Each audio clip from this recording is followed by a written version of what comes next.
Good evening, everybody. It's David Schlotthauer here in the mobile weather or home weather office or weather center, however you want to call it here, on this fantastic Saturday evening on the first day of March 2025.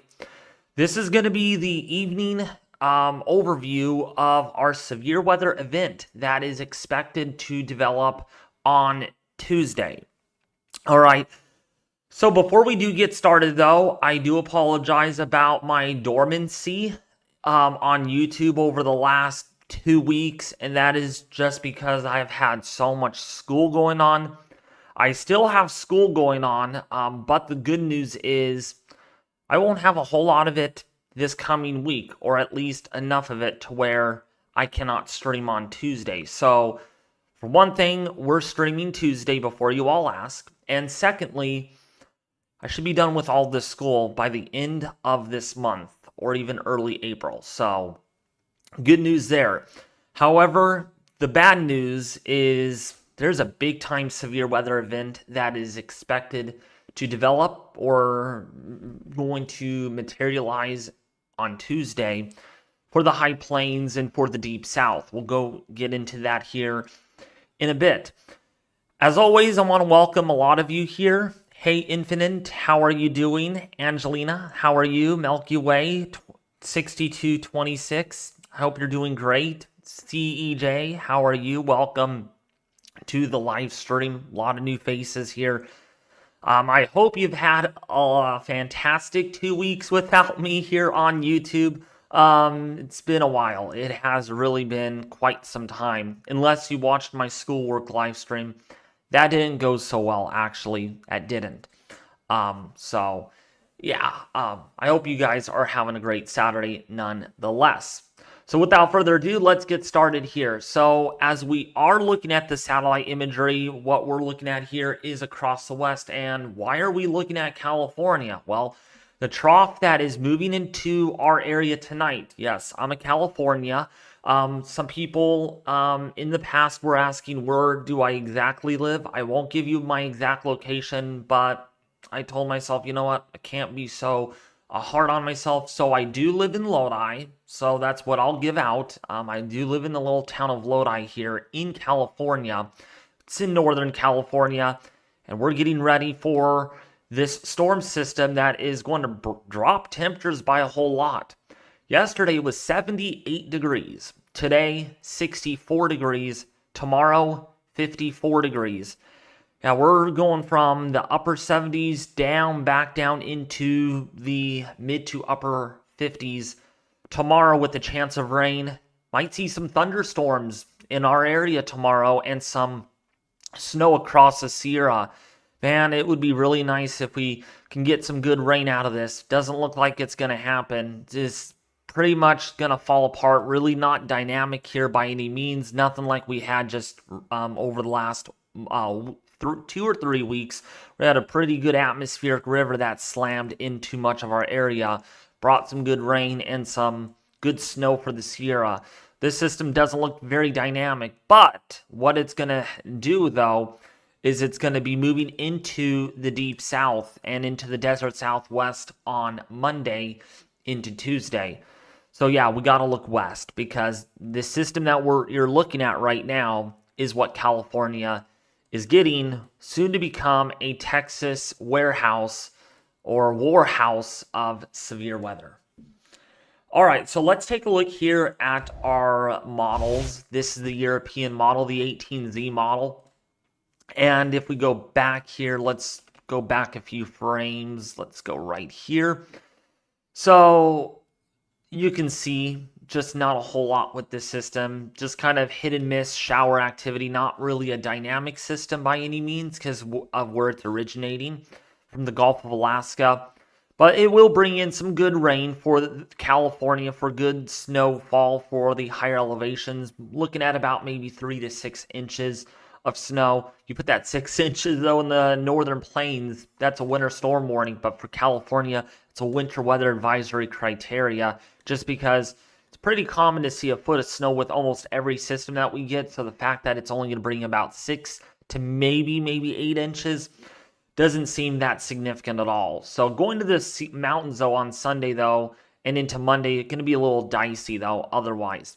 Now, we have this little system that is going to be developing over northern Texas and western Oklahoma. Don't be confused. That's not what's going to give us the enhanced risk of severe weather, because this is Sunday afternoon after all.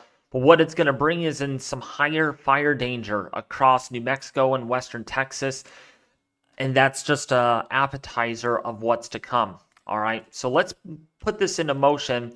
That system fizzles out with eastward extent, so nothing much at all by your morning commute on Monday for Arkansas, for northern Louisiana.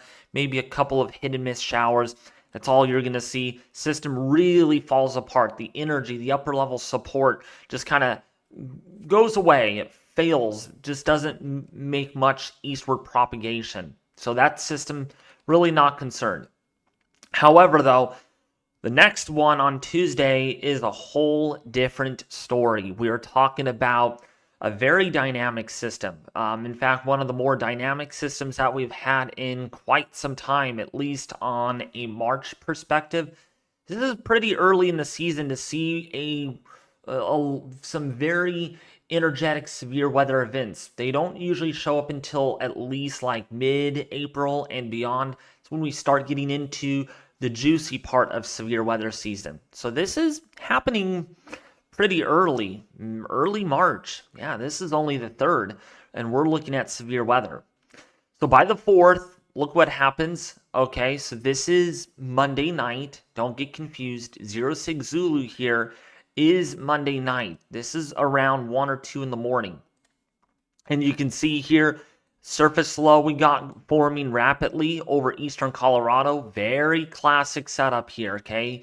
This is famous. Colorado Rocky Low. I need to slow my words down a little bit here. So this low is going to deepen pretty quickly, and then of course the extending off of that, we have a dry line. All right, not a cold front, a dry line, and I'll explain what a dry line here is in a little bit. As we go forward here, system really takes off.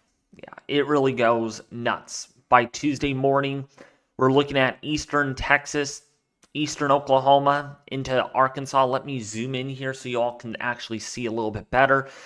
Now, there have been questions regarding, it doesn't look to be much of a supercell threat. I think there will still be supercells out ahead of this, but now it looks to be more of a linear, more of a messy setup here of storms. I'll probably still go live depending on how everything evolves here. But right now, we are looking at some convection out ahead of this, which could turn supercellular because of the deep layer effective bulk shear that we're seeing associated with this system as it develops into the high plains. Now, another concerning aspect to this is as we go forward, this low is going to deepen very fast, okay? So we're at 990 millibars by Tuesday morning, 987 millibars by Tuesday late morning, early afternoon. Look at the isobars here. See how these are tightly packed?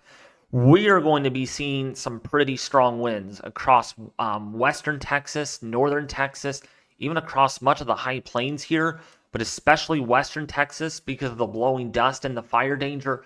We could be looking at wind gusts between 50 to 60 miles an hour, maybe even 70 miles an hour for the higher elevations. And then down here in Louisiana, into Arkansas, that's where we are looking at a messy setup here. Now, of course, you can see some rogue convection out ahead of this into Mississippi, southeastern Arkansas, into northeastern Louisiana. This is going to be the area right in here, okay, right in here where we are going to need to really watch models and convective trends closely for the possibility of a significant severe weather event or even an outbreak. Probably an outbreak nonetheless. A regional outbreak of severe weather would be developing in the Mislatex, the Mislatex area. Okay.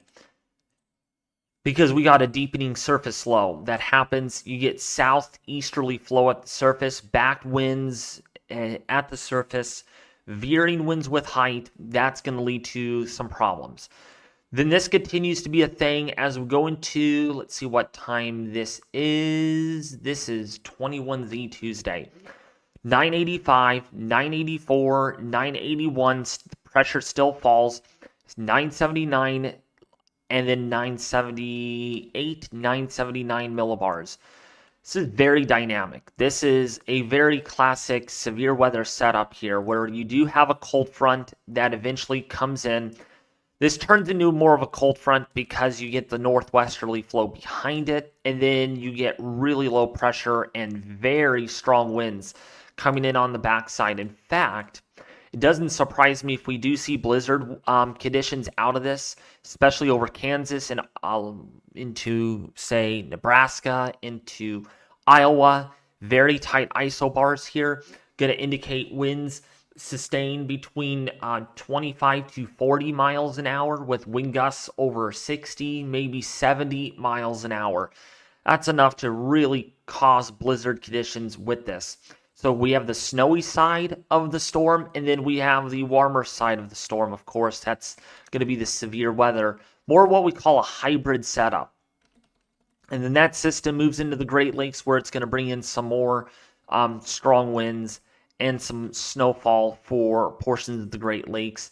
And then as we go forward again, we might have another system to keep an eye on by the middle to the end of next week. More like the end of next week is when we could have another system to watch for the potential for another round of severe weather, but does not look to be as significant as what we're going to be seeing on Tuesday.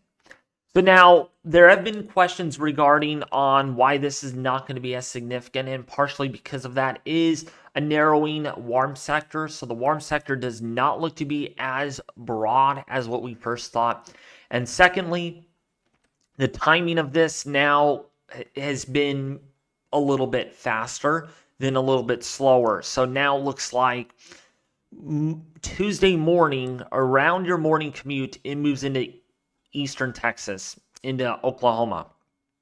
Now, for a severe weather outbreak, we want this to be a little slower, not as fast and progressive, to get tornadoes, to get a barrage of damaging winds, large hail, that sort of thing. So this moving a little faster might put a lid on things. It's going to put some sort of a lid. But that doesn't mean you will not see severe weather. This is going to be pretty substantial nonetheless. There's an enhanced risk for day 4 already. That's a 30% for severe weather, and would not be surprising if this is a moderate risk on day 1, day 2, or maybe even on day 3. All right, because of leading up to this, so it doesn't surprise me if we do see something of that nature with this system. All right, so now that we talked about that, let's take a look at wind first, because some of you are probably wondering about the wind. So let's go to, I guess we're just going to, oh wait, here it is. So here's a look at the wind forecast, okay, on the European model, and we can see, winds are going to be really strong here. This is in knots, by the way, so we're looking at winds between 29 to 35 knots, so maybe seeing some sustained winds in certain areas that could be up and around about 35 miles an hour. Look at this, northern Texas into western Oklahoma here, the panhandle. We're looking at maybe 40 mile an hour winds also. But then this really gets nasty. Look at this, over Kansas, the winds are really strong. Very tight pressure gradient here. So you can see the difference in air pressure is pretty substantial. And that's going to lead to winds here over the high plains like Nebraska and say Kansas, anywhere between about 25 to 40 miles an hour. That's pretty strong. And then that continues to be a thing all the way into the Great Lakes, and then eventually into the Northeast. Let me reset this. So there we go. And maybe some gusty winds over New York, the Northeast, but nothing too significant with that. Now, the backside of that system could then bring in some gusty winds by the end of next week, maybe winds 20 to 30 miles an hour with cooler temperatures expected.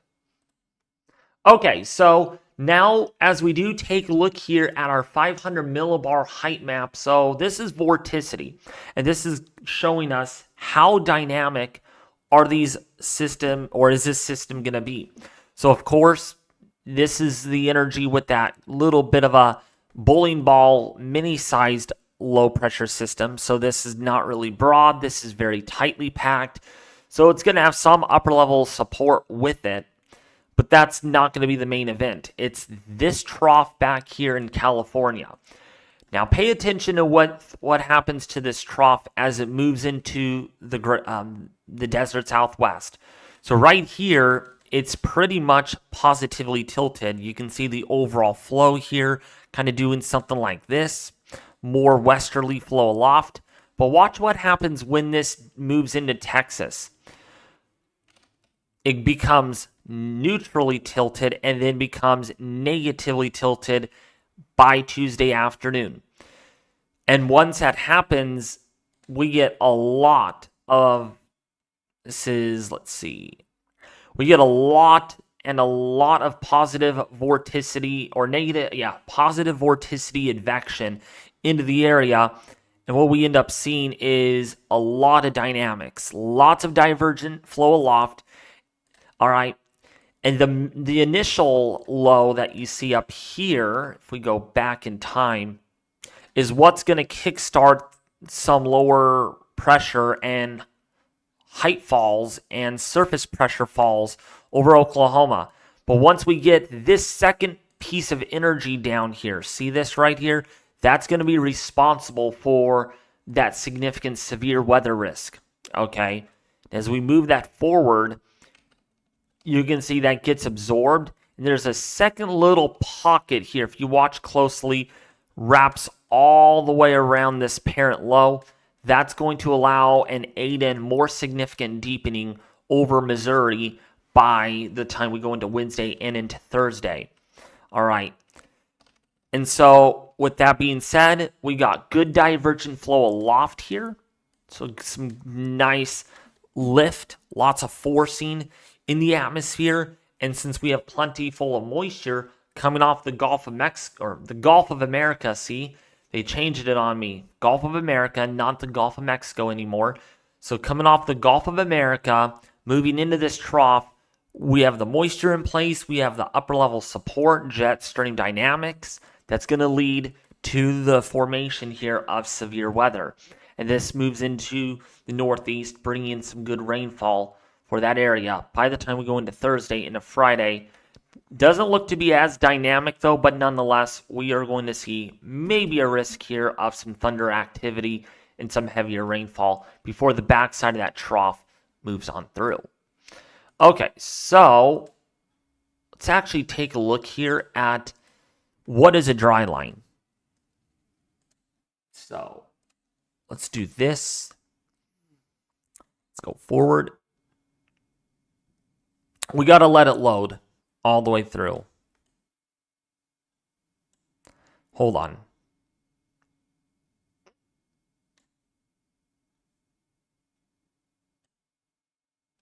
There we go. So what we have going on right here is you got dew points. So got moisture moving northward. And then this separates two different air masses. So we have a lot of tropical moisture coming off the Gulf of America into Louisiana and Oklahoma. But then we have this continental air coming off of New Mexico, out of Mexico and western Texas.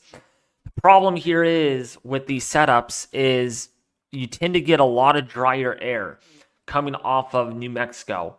And so what we end up seeing here, and this is actually Monday. So let's actually forward this through. But yeah, actually, this kind of relates. So you have really dry air here moving into Texas. These are dew points again. And it's the difference that makes this a dry line. Now, there's other nicknames for a dry line. A dew point line, instead of just saying a dry line, it's a dew point line. Separates really humid air, warm, humid air to the east, dry, hot air to the west. So that you can see this dry line is going to be progressing pretty quickly.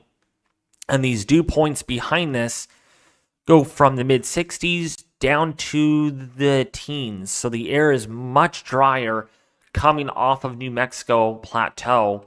And then this moves all the way into, say, the deep south into the southeast, with drier, cooler air moving in behind this system. So that's what a dry line is. And then usually you can find where the cold front is right about in here. If we look at this little tongue, this is what we call a cold wedge. A cold wedge. It's like a cold front, but it's a cold wedge. So you get really, really cold air behind this. If we look at what that looks like here on the map, and yeah, actually, let's use temperature. Yeah, let's actually use this one. This is very good. So we can see air is going to be naturally cooler here behind this system, right about in here. So you can see temperatures in the 30s. We got temperatures in the upper 20s to lower 30s over eastern Colorado, that northerly flow. And you still got really warm air here. And another sign that it's a dry line is simply by looking at what we're seeing here. Yeah, see how warm these temperatures are? Temperatures are these are temperatures in the 70s. So we got temperatures in the 70s and temperatures in the 70s out ahead of this. So that's how you can tell it's a dry line. And then the cooler air moves in behind that as the drier air mixes out eventually into the southeast. So this ends up being a cold front after that. So that's what a dry line is. And then you can see where the cold front actually is behind the system. So now there's a question, will this go linear? Most likely it's going to go linear in some sense. We're looking at supercells, of course, with this. Certainly more of a concerning threat than what we had last time when we had that enhanced risk of severe weather. It never went moderate, thank goodness. Or wait, did it go moderate? Oh, it did go moderate. That's right. It did go moderate. But it was for damaging winds. No, wait, no, it did go enhanced, but it wasn't significant for damaging winds. So that's what it was. Okay, so now that we talked about that, here's a look at the 500 millibar flow chart again. Similar to our height contour map, vorticity, but this is wind in the upper and mid levels of the atmosphere. So there's our trough moving into California, right? Doesn't look very amplified by any means. That's why, because we have this ridge that's in the way. We don't have a very nice, intense low with very low heights. But what ends up happening, this actually amplifies a little bit more, or quite significantly. Look at this wind here. This jet streak that is encroaching into this area really allows a lot of divergent flow. Very significant ascent that takes place with this. Okay, over Louisiana, into Arkansas, into eastern Texas. And these are some pretty strong upper level winds here. This is 104 knots. Down here in southeastern Texas, this is 121 knots. That is very substantial. That is a very strong mid-level jet by all means. And then within where all this convection is, you have effective winds here of about 70 to 80 knots. That's pretty strong and increasing by Tuesday afternoon. In fact, by Tuesday afternoon, we could be looking at effective wind values here exceeding 90 knots. That is extreme. That is pretty substantial for this area for this time of the year. And it gets possibly almost up to 95 knots into Mississippi and Tennessee by Tuesday afternoon into the evening hours. So this is very concerning. There's a lot of wind shear here that's going to be in place. And with that being said, let's take a look at our effective bulk shear. This is in the deep layers of the atmosphere from the surface up to about 500 millibars.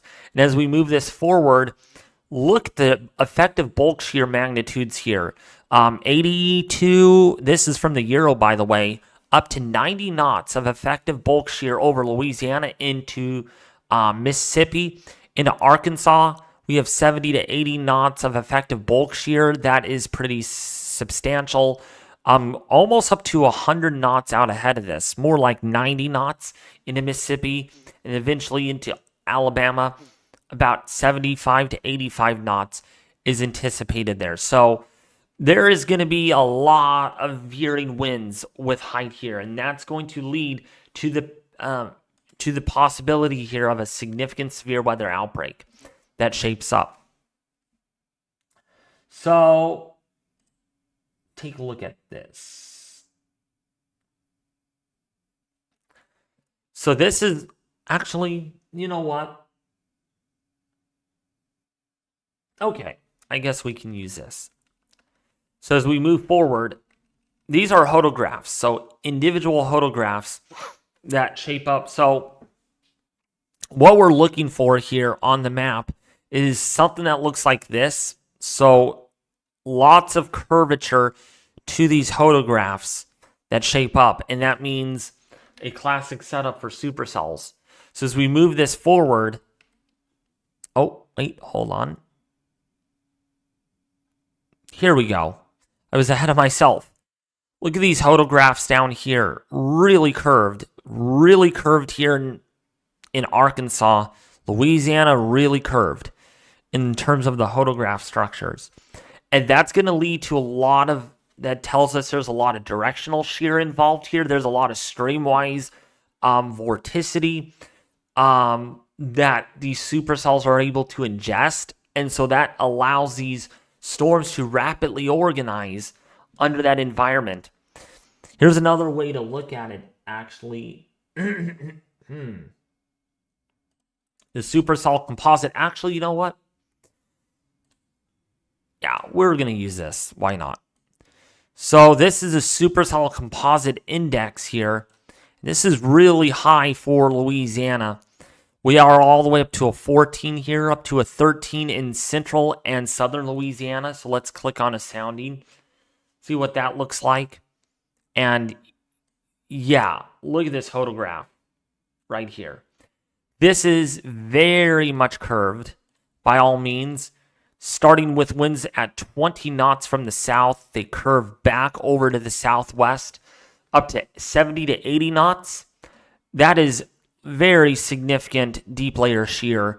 The storm slinky is shaped like a C. That's what we look for. Critical angles are quite favorable for supercells, and that yields a risk here of tornadoes, some of which will be strong and perhaps intense, particularly intense. That's what we're looking for here on this photograph. Good instability. So instability here is not a problem. Look at the dew points in the mid upper 60s. LFCs and LCLs are really low, so that's not a problem. That means we get very low ceilings. We get more storms that root up from the surface, more surface-rooted storms instead of more elevated nature storms here. And this is for Louisiana. And this tells me we have good veering. We have very, very good veering and very good venting aloft. Especially here at the, 9-kilometer layer all the way up to 12 kilometers. Good venting. This is what we want to see. Basically, you get your storm relative wind that's like this. Good veering aloft. And good venting. So the rainfall is well separated from the updraft of these storms. So actually, let's take one more look I'm going to call it due page because here I could actually zoom in a little bit more and show you guys. So this is, we're going to look at the NAM model, and I was cautioned to not look at this, but of course, we do have to take this a little seriously, especially when we are looking at the NAM. We are in that range already. And so this is a look at the significant tornado parameter. STP is what we look for. And look at this. Let's go forward here. It gets nasty. By the time we go, oh wait, hold on. Okay, this is not finished. This has not finished rendering yet. As we go into, especially southeastern Texas, into Louisiana, yeah, these are pink colors right here. This is pretty alarming. STP values here up to a 7. So more like certainly down here in southern Arkansas into Louisiana is going to be the area to really watch. So as we go into northern Louisiana here, this is a 6. So STP of a 6 here. See what this sounding looks like. Yeah, look at this. This is more speed shear, not as much directional shear. There is some directional and stream-wise vorticity here. Your critical angles do not look as good for this situation, but given the magnitude of speed shear and some directional shear, sub-backed winds at the surface, some slight backing, that does allow some good curvature, somewhat sickle shape photograph here with the bunker's right moving supercell velocity at 60 knots. That is very fast. So these are fast moving, particularly intense supercells that set up down here in Louisiana and southern Arkansas. Okay.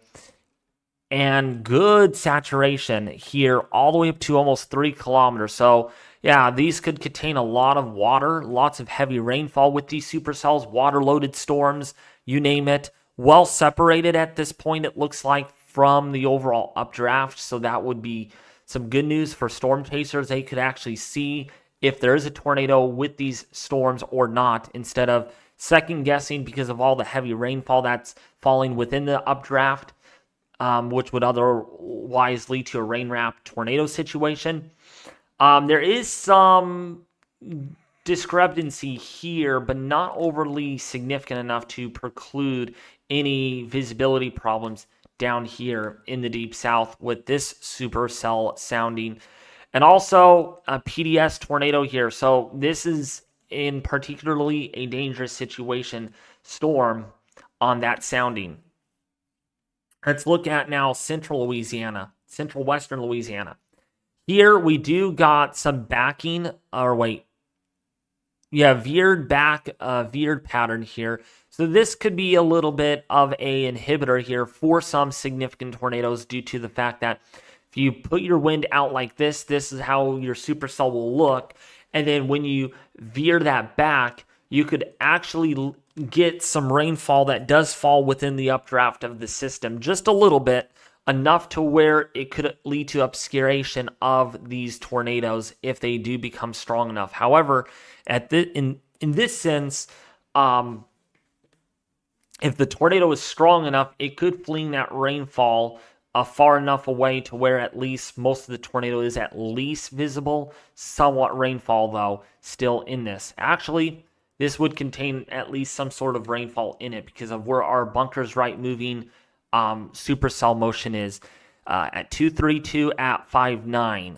Okay, so that is very fast. That is moving at least 60 knots. That is very, very fast. These are not slow-moving supercells by any means, and these are moving to the right of the main wind motion. So you're getting effective inflow here out of the southeasterly direction, in other words. And that's going to help ingest some of that vorticity. We get enough lift. We get enough instability that gets involved here. And this is at about 1,500 joules per kilogram. So there is enough instability that is involved here for at least some organized storm development. Okay. And let's go into eastern Texas here. This is near, let's see what that is. Near Woodville and Jasper, Texas. Okay. Let's take a look at this area. And another, oh yeah, this one, wow. This one is pretty frightening looking, actually. This is pretty substantial, actually. However, you do get some of this loopiness that does shape up here. That might lead to some interruption, some contamination, which explains why we do see a little bit in the way of a messy setup with these storms that do develop in eastern Texas into Louisiana because of this right here that shapes up. But boy, in the low levels, all the way up to at least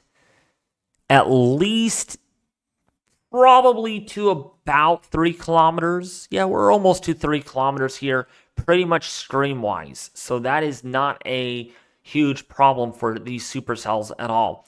And boy, effective inflow layer, storm relative helicity here, almost 800. So that is really, that's not good. That is not good at all. And effective bulk shear inflow, yeah, wait.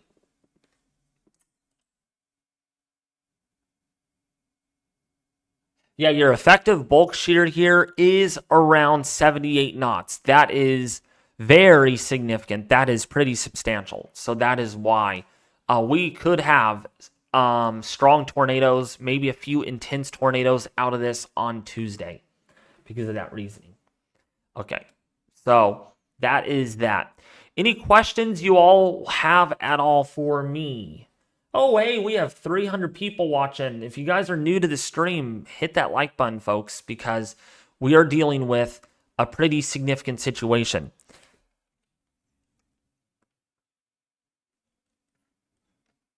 Okay, NAM is coming in. Oh, let's look at the 18Z.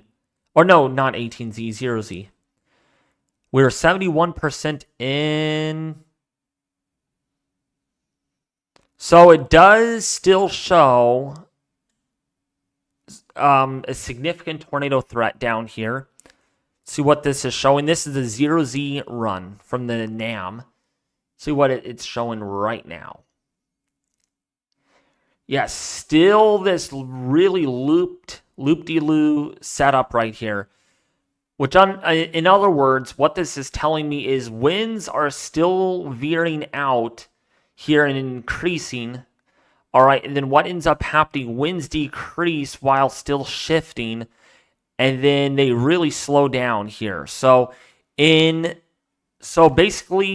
what we're looking at here to extrapolate this is at around 3 kilometers, we have winds here of around 45 knots versus just below the 3 kilometer layer, we are looking at winds of about 70 knots. So winds are actually decreasing with height while also shifting back over, so veering back out of the southwesterly direction and while also increasing. So that might lead to some contamination of supercell development in this environment. We do have enough instability. Actually, instability might be a little slow, might be a little mediocre since we are pretty much nearly fully saturated.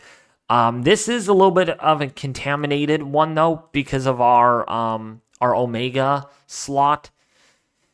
So therefore, that may not represent the environment very well. We are going to have to wait though for a couple more runs to come in once our NAM 3 kilometer gets in range, and that will actually help show us a little bit more. This is now for central Louisiana. Let's see what that actually looks like. Yeah, see, this is a little bit more better. Actually, this is fairly good for supercells. We get winds, speed shear mainly, so not much veering. Then the winds very much veer pretty good, and then they veer back a little bit while still venting and increasing. So this is not a very bad setup. Critical angles are not very good, though, at 42 degrees. So therefore, this storm, if you put this in an environment, it could produce a intense tornado or a strong tornado, but not particularly intense, in other words.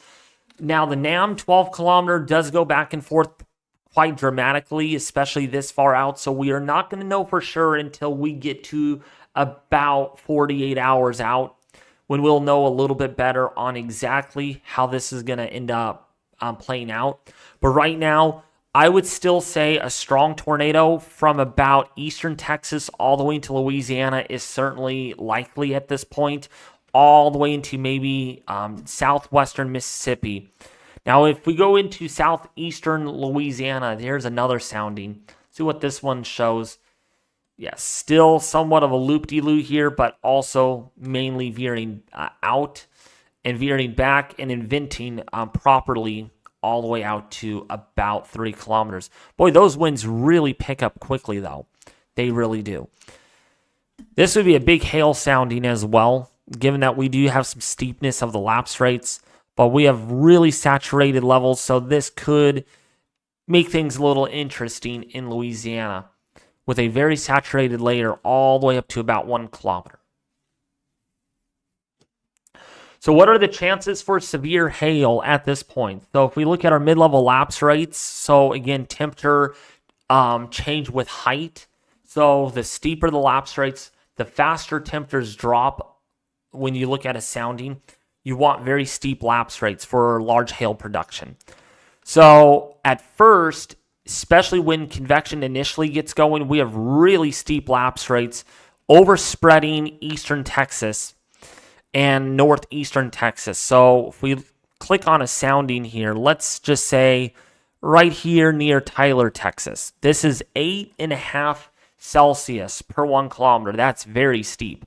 So when we look at this, we have really steep lapse rates in this layer, but at the same time, we do have a cap involved. So that's when you have a capping inversion, you have actually warmer temperatures that warm up aloft and then cool back down. So what this tells us is we have a pretty good EML and an elevated mix layer that is well represented here.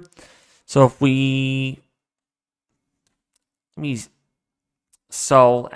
me illustrate this. So from right about here all the way down to about here, we have a good EML, which is dry and warmer air aloft.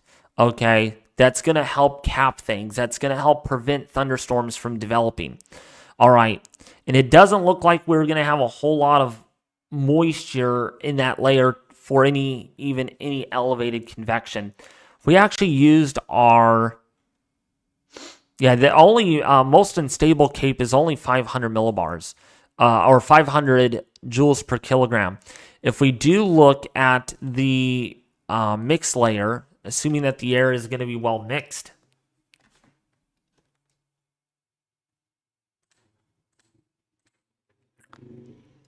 so hold on a second.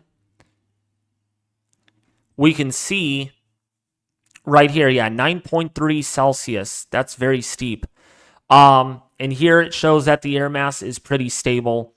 There's not much convection at all. You would have to, there's a very strong cap. In fact, convective inhibition here is about negative 200 joules per kilogram. So there is some stability here, and then later on, storms do try to develop. I'm assuming a lot of the convection will be very elevated, at least to an extent, probably up to about 15,000 feet above the surface, which is very high. So don't be surprised if we have some high base thunderstorm activity that does develop. Hey, George Smith. So that's that. And then the mid-level lapse rates are not as steep into Louisiana. That will preclude any significant hail threat. I'd say at most we get a 5% for large hail in Louisiana and southern Arkansas. Now, I would say maybe some better hail up here in southwestern Missouri because our lapse rates are a little bit steeper. We have better dynamics involved, so I would say there we will probably get some better hail production. And speaking of, wow, I just realized this. Look at how steep the lapse rates are in southeastern Texas. Love to look at things like this. This is low-level lapse rates, by the way, so more at the surface than in the mid-levels. Very, very steep. Look at this. Super adiabatic, all the way up to 1 kilometer. And that tells us the air is well mixed here. Air is really dry. Very dry, indeed.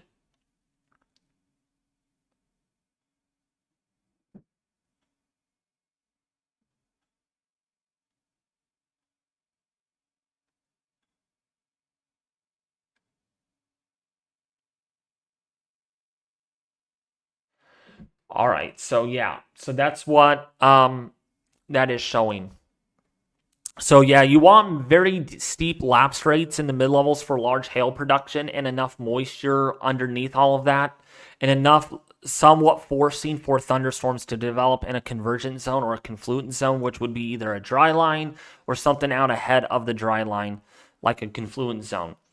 Okay, so right now, in my opinion, hail probably about a 5%. Now, when it comes to the wind threat, though, that's what we are concerned about. Wind, I think, in my personal opinion, because our low-level winds here are at 85 knots. 85 knots, folks. 85 knots. That's very strong. That is very substantial. Here's southern Arkansas. I think wind damage or the wind threat will certainly be enhanced by all means. Oh my gosh. This is very, very, very strong right here at 1 kilometer. 1 kilometer, it's literally off the charts. I mean, the photograph, literally, it's just mind bonkers. It's freaking insane. It is freaking insane. So, wind damage threat in Louisiana into Arkansas, certainly probably going to be a 30 sig, I'm guessing. My hunch is 5 for hail, 30 sig for damaging winds, certainly, and at least a 10 sig for tornadoes is what I'm going with right now. Now, when you guys clicked on this video, some of you were saying in the chat, also before the stream started, that what does the pink area mean, referencing to the thumbnail? That's just different colors I use, all right? So the pink doesn't mean it's a high risk at all. It's just different colors I use. I tend to use, for moderate risks, I use pink for thumbnails, okay? And then, of course, for enhanced risks, it's red. And for slight risks, it's usually yellow. All right, so just FYI for curiosity there. Someone was curious that, oh, David used pink on his thumbnails. I don't want to confuse you all. It's just how I make my thumbnails, all right? It's just, those are the colors that I always use. I have a palette of colors that I use for severe weather thumbnails. Here's another sounding, folks. This is out of Memphis, Tennessee. Memphis, Tennessee. Yeah, very contaminated, but wow. Boy, only if things were much more favorable here, enough instability, steep lapse rates, that sort of thing. Wow. You would hope to not see a tornado out of this, which, by the way, 0-1 kilometer SRH here is 1,100 meters squared per second squared. 0 to 3 kilometer SRH is almost 1,500 meters squared per second squared. So that is exceptional shear values, something no one would want to see during a severe weather outbreak. So, yeah, this is going to be, that low-level jet really picks up into the deep south, and that's going to be the one, that's going to be what really is going to lead to wind damage. Significant wind damage, perhaps. Yeah, let me see your message, Fire Ant. Yes. So this is from Fire Ant, by the way. Otherwise, okay, so this is from the National Weather Service in Little Rock. Otherwise, there is little difference in the forecast thinking. Very strong winds aloft, just opposed with the surface warm sector, will support organized severe storms ahead of a strong cold front dry line. While the synoptic pattern remains highly favorable for severe weather, whether or not richer boundary layer moisture and greater instability make appearances is still uncertain. So we'll continue to hold off on the mention of significant strong tornado warning as it relates to severe weather. Hopefully these details will get ironed out as we move more into the CAM high-resolution model guidance window. Timing-wise, global models have come into better agreement for an earlier timing to this event, with the focus on a Tuesday afternoon, early evening time frame. So that's from Jackson, Mississippi. Right now, actually, Little Rock, Arkansas forecast discussion. Wait, Jackson. Then at the end is Jackson. So it is Jackson, Mississippi. I'm assuming that's what it is. So yes, strong tornadoes. They're going to be more conservative on this, and I'm saying we could for that reasoning. It's not like we will see. I think at least one strong tornado we will see. We will see multiple tornadoes with one strong one. Nothing too intense right now at the moment based on what we're seeing on our latest model guidance, but this is going to flip around. Expect things to kind of go back and forth here, but certainly a tornado threat. That you can bet on a tornado threat at this moment. All right, Ohio, please. Okay, let me go to the Ohio area. Sorry if I missed your question up there. So let's go over to Ohio. So, actually, you know what? Let's use this. So for the Ohio area, very curious about that. Let's see. You're not going to see any severe weather up there just because it's so far north. Actually, you know what? Southern Ohio could get something like a marginal risk at the moment.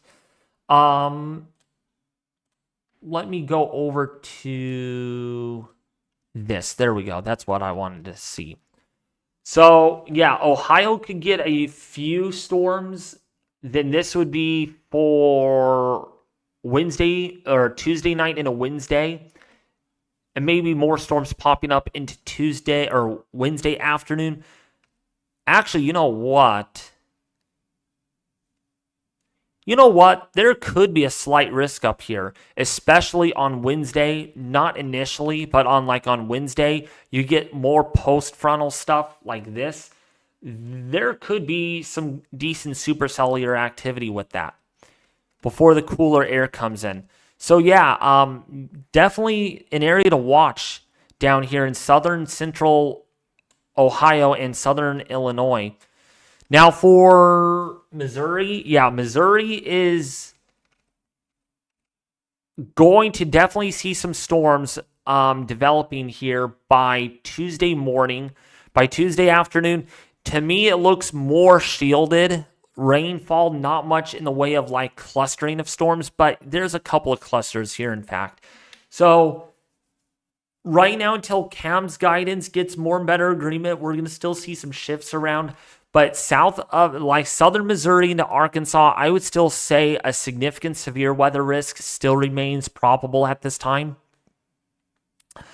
Western Arkansas, definitely some heavy rainfall. Tight isobars. Your winds are going to be coming in out of the southeasterly or southerly direction out ahead of this.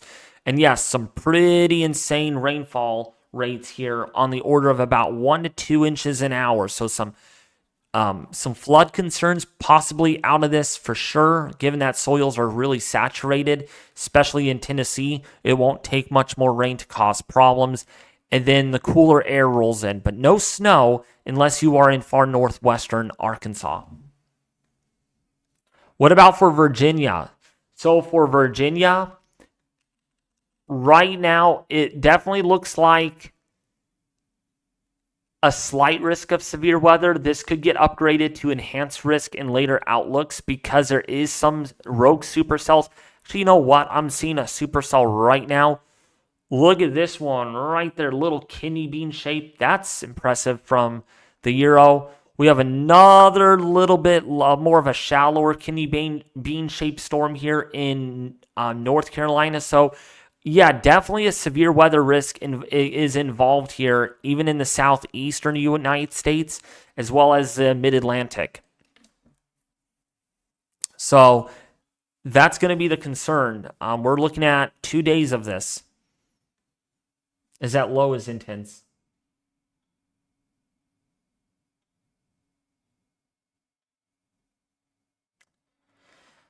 David, what about Indiana? So, Indiana, you're going to get definitely some thunderstorms, but it looks like a lot of those on the Euro are mainly eastern Indiana into the Ohio Valley. You will get some more shallower storms, though. You can see here nothing too strong in particular, but enough wind shear, I believe, that you will see at least an organized severe weather threat to some extent.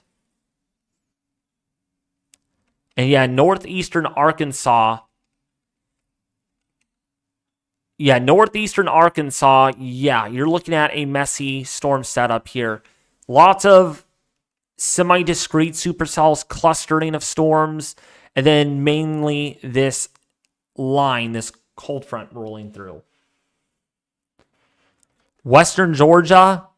Yeah, so Western Georgia, like the Atlanta metro area, going to see some decent rainfall. Actually, let's go to Radar Omega for that. And you know what? We'll hold that off for a second. There we go.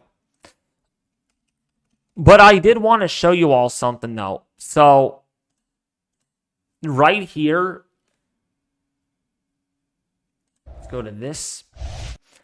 So, as you do know, there is that enhanced risk of severe weather in the Arkansas area. So, you can see where the SPC has painted that out right here. All of this orange is a 30% for severe weather. Now, of course, they don't go moderate on day 4. It's just too far out at this time to do that. But then you got your slight risk of severe weather. That's a 15% risk for organized severe weather in that area. So if you're in the orange area right now, you have a pretty good shot at seeing certainly some severe weather. For sure, for sure.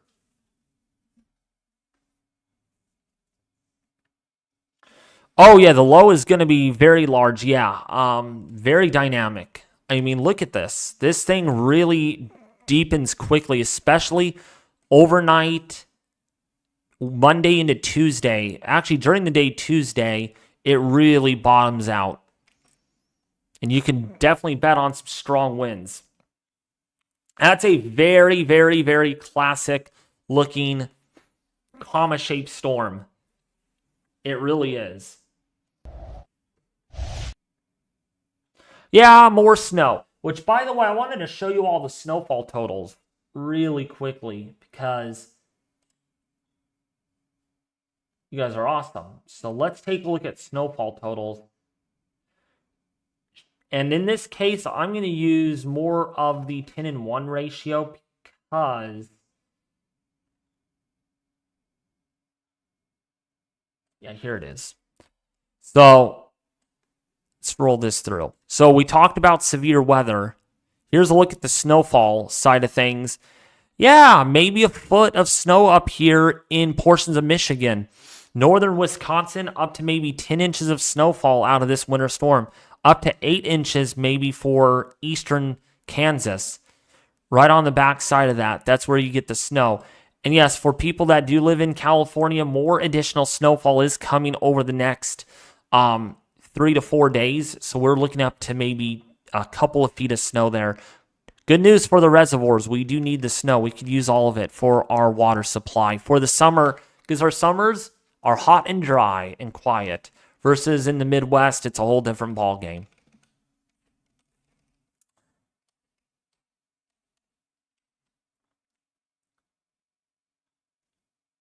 Nashville is not getting snow out of this, so don't worry about snow. You're not going to see much at all.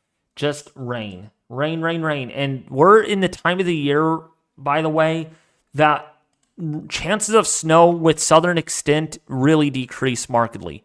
Okay, March is a big transition month. So we can see the rainfall in the areas that do get only rainfall. Yeah, maybe 1 to 2 inches of rainfall in Arkansas, in Texas. About a half an inch to an inch of rain, more likely over Alabama and Mississippi and Tennessee. And then, of course, some of this would be in the form of snow and rain. But yeah, look at the QPF there, 3 1/4 inches of water. So that's some decent amounts. Renita, so Central Georgia, you're expecting to get about a half an inch to an inch of rainfall. When it comes to your your severe weather side of things, certainly some severe weather, guaranteed, at least a marginal to slight risk, because you are looking at some shear out ahead of this, so southerly winds ahead of it, and right where that convergence zone is, where that cold front is, where you're looking at some good, decent rainfall rates out of this. So yeah, there may be some minor flooding, because all that rainfall is going to come at once. And that's all you get, and then it's colder. What's up, Storm Chaser or Storm Tracker Greg? How are you doing? David Schlotthauer, any severe weather for Fort Wayne, Indiana? Will we get a marginal risk? So Fort Wayne, Indiana. So that is way up here in the northeastern portion. So let me look at the models here. Let's actually look at primarily. It looks like here's the most concerning day. So let's view a sounding out of that area, and I'll tell you. Actually, photographs, I thought they looked pretty good up here. They do not look good at all. I don't think you're going to see much at all. Shallow base convection. You do have some instability, but wow, it is pretty tamed. If you want to get the specific numbers, we're looking at about 30 to 50 joules per kilogram. That is not a whole lot of energy for thunderstorms. It really isn't. So shallow based, so you might get a land spout maybe at most. At most, you might get a land spout, but we're not looking at anything in terms of like a violent tornado or a strong tornado by any means. Maybe a marginal risk at the very most up there. Western Kentucky. So Western Kentucky, much more better shot at seeing severe weather for sure. Oh yeah. Definitely a slight risk because of our soundings. If we click on our sounding. Yeah, more curved here. A little bit of an inversion that does remain. Oops, you can't even see the sounding. There we go.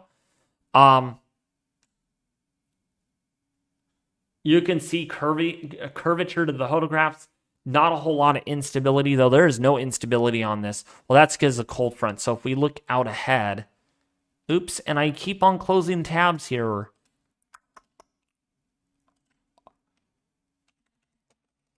Let me fix this.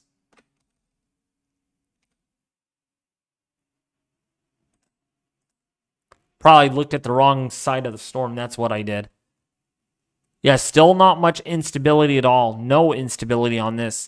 So, for that reasoning, probably going to just be a wind damage threat. But the Euro is one model. We'll see what CAMS does.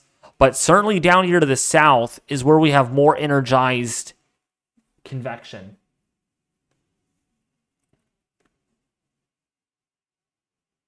Yeah, cold core setup, yeah. Looks more likely than not. Severe storm tracker, Greg. Bowling Green, Missouri. So Bowling Green. Oh, wait.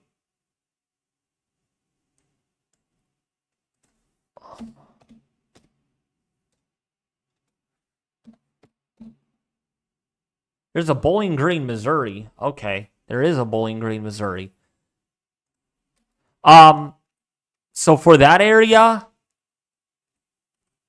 more limited. I don't think there might be a marginal risk for severe weather, but that's about all you'll see.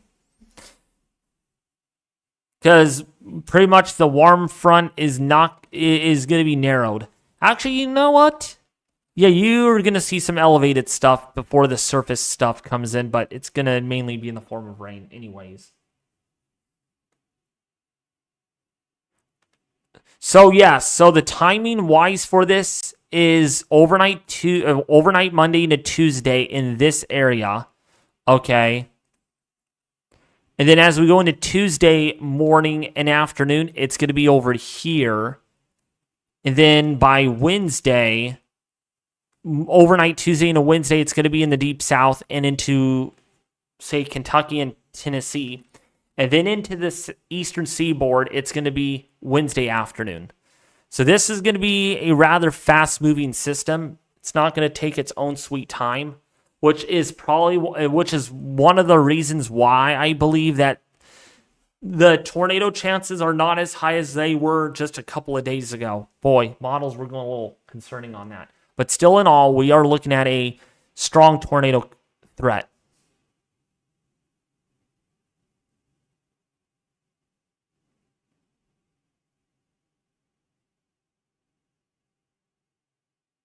No, severe storm tracker, typically not.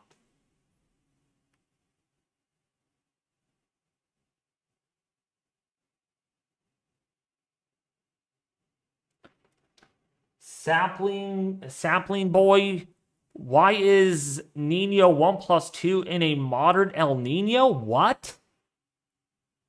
There's no moderate El Nino. I have not. Again, I've been away from the weather department in a while. Do we actually have really warm sea surface temperatures in the eastern Pacific? Where's La Nina? I thought we were in La Nina. So, any questions about this? Then we'll move on. Actually, we can move on anyways. And I'll just have to reference back to those questions when they come in. Okay. Oh,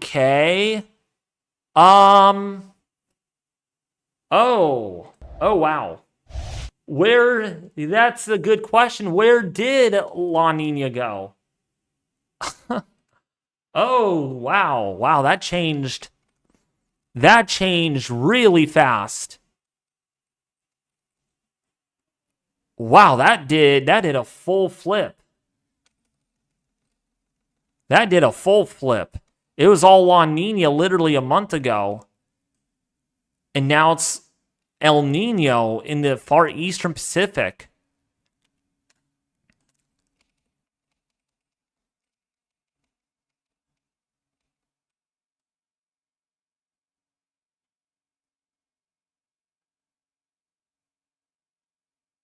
Wow, those waters have really warmed up there. So yeah, that's interesting.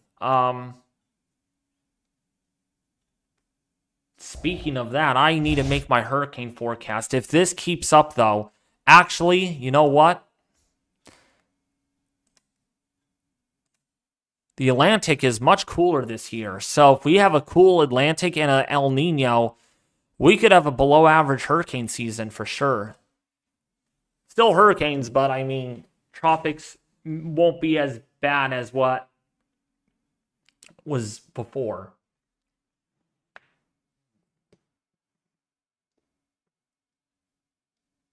Check tropical tidbits.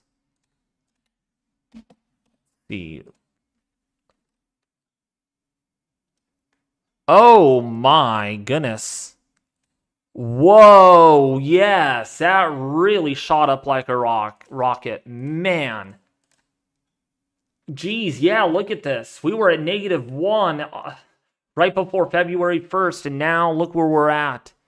Almost 1.5 Celsius. That is pretty significant. That is a huge climb with sea surface temperature anomalies. So that really remains in question. Do we see the development? El Nino 3.4 has really climbed up to 0.5. Actually, it's 0.3 now. El Nino 3 is now in a neutral state.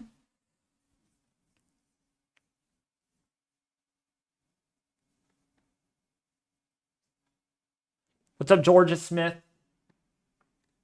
No, La Nina did materialize, but it is weak. Which, let me see the SOI really quick. Yeah, SOI is neutral, so this is what we look for. So, despite El Nino that's trying to emerge, when you look at it on a current perspective, The overall atmosphere is still in reflectance of a La Nina right now. So we're still in a La Nina pattern in relative terms versus the oceanic terms of things.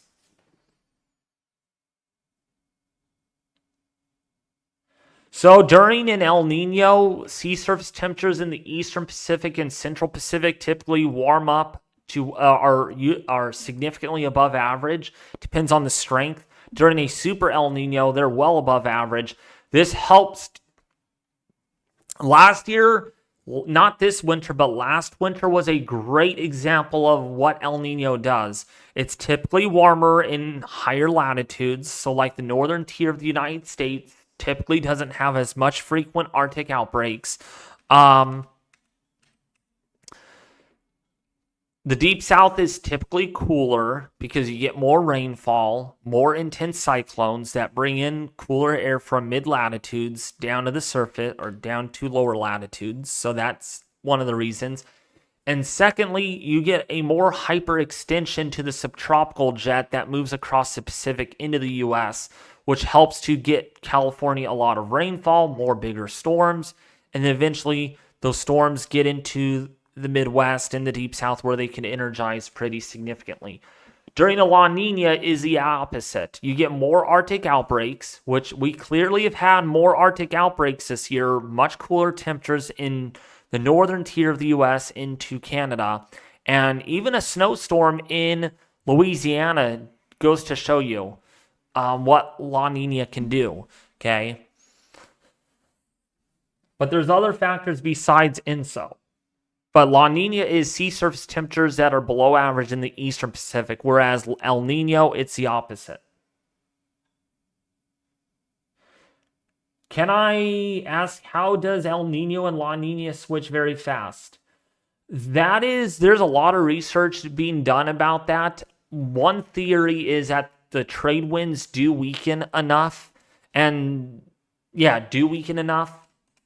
It has to do with the MJO as well and other factors. But it does have to do a lot with the trade winds. When they weaken, that allows the warmer water in the eastern or western Pacific to slosh eastward gradually. And that allows the development of El Nino. But yeah, the Atlantic is a lot cooler this year. Look at where it was last year in March. Remember in March, look how warm it was. Look at the difference. I wanted to show you this really quickly. And look at now. Boom. Gone. It's gone.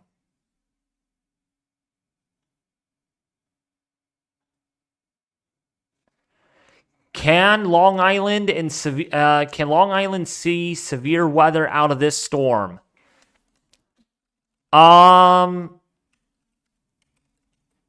There is a slim possibility, yeah.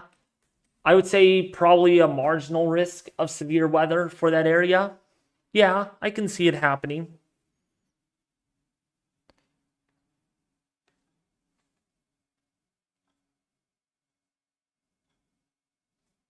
It's probably because we had such an active hurricane season last year. That's one of the reasons why the sea surface temperatures can be cooler. But also the trade winds over the Atlantic have been really strong recently. In fact, if we go over to that, I can show you proof of that really quickly. Trade winds have been pretty decent.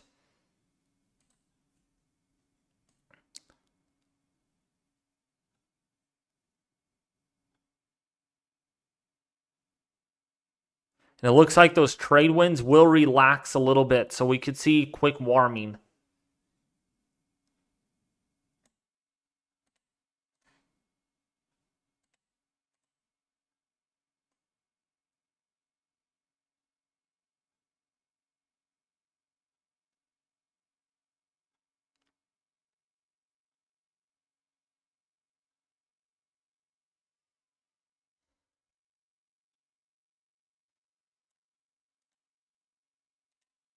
Okay. So, yeah, that's all I really have as far as the severe weather side of things. Um,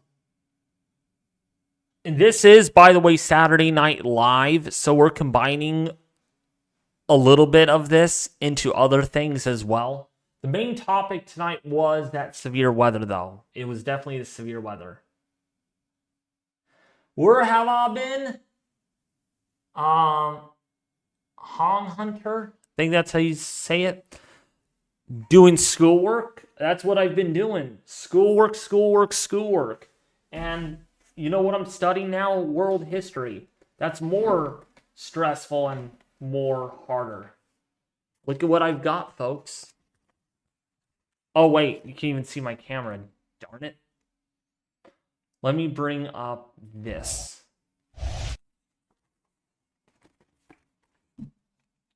More schoolwork. More schoolwork.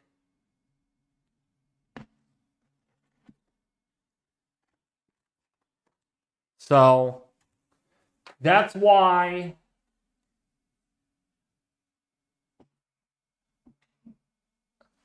I've not been on Discord, or not on Discord, on YouTube. I haven't even been on Discord at all. I've been focusing on that.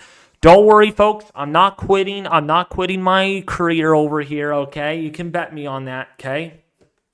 You can promise me. Pinky promise. It's just I need to get the schoolwork done so I can graduate. I can graduate, walk the ceremony, and I can breathe. I have a sigh of relief because world history, I'll tell ya, it is a lot tougher. It's all, you gotta learn all about Egypt, yeah.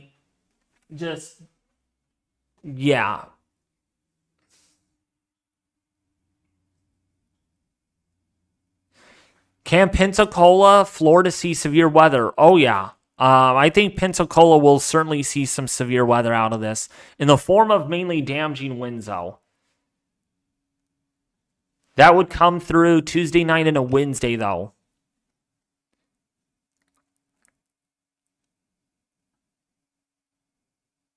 Yucatan.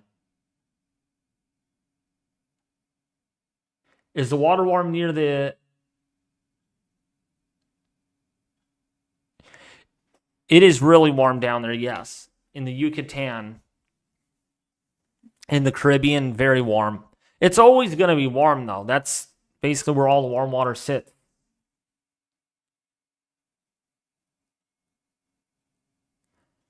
Uh-oh, you got fires? You got fires burning in Texas, Titan? Maybe it's just emergency vehicles. You're in Texas, if my memory serves correctly. See if there is any fires down there. Probably a lot of control burns ahead of what is going to be a windy period.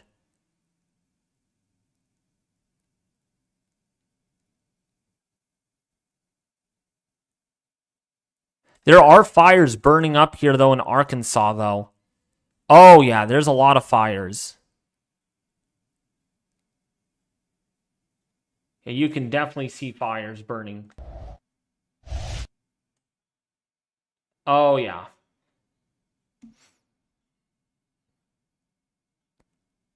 Yeah, they're probably doing a lot of control burns because of how favorable the conditions are right now. Is what I'm thinking.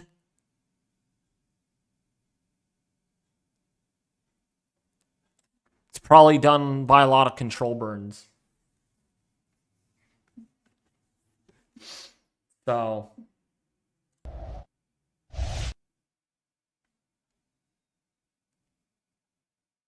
Why do I always think you're in Texas? I always think people live in Texas. Oh, so you're in Myrtle Beach. Oh, okay, then it could be because there is a red flag warning in your area. And speaking of red flag warning, there is... So you are in Myrtle Beach. So yeah, you're under an elevated risk for fire danger.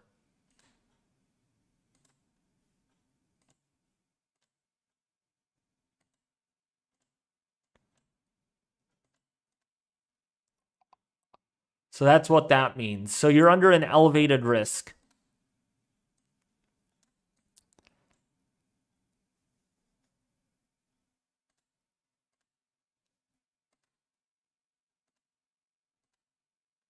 Let's see, there's your elevated risk right there. So that's what you're under. And then there's a critical risk, which is not very common in the Carolinas. So that's where you have the fire danger. And then over here, there's a critical fire risk. And then for day 2, I guess day 2 is not out yet, or something happened with day 2.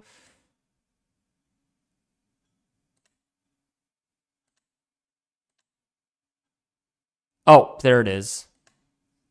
Just running so dang slow. So yeah, critical risk for Western Texas, and that would be for Monday. And that is due to the fact that you're going to have some high fire danger over there. Wouldn't it be surprising if it gets critical, especially for eastern New Mexico?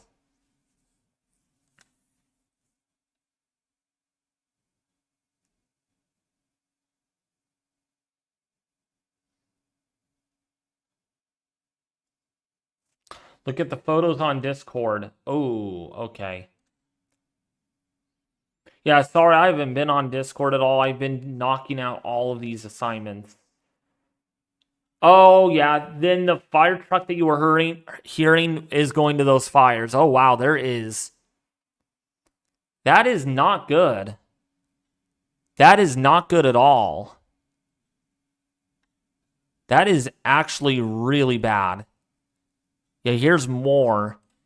So, hey, you're seeing California fire weather. California has moved over to Carolina.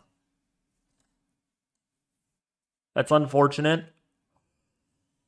Hopefully, enough personnel is out there to fight these because of that. Oh, I see where the fire is. Yeah, look at right here. Literally, you can see it. If you look closely on the map. Oh, you can't see it here. Let me move this a little bit. There you go. You can see it right here. Little fire, little bit of a fire burning. So, yeah. And it's windy, so that is something. It's not good. It's not good at all.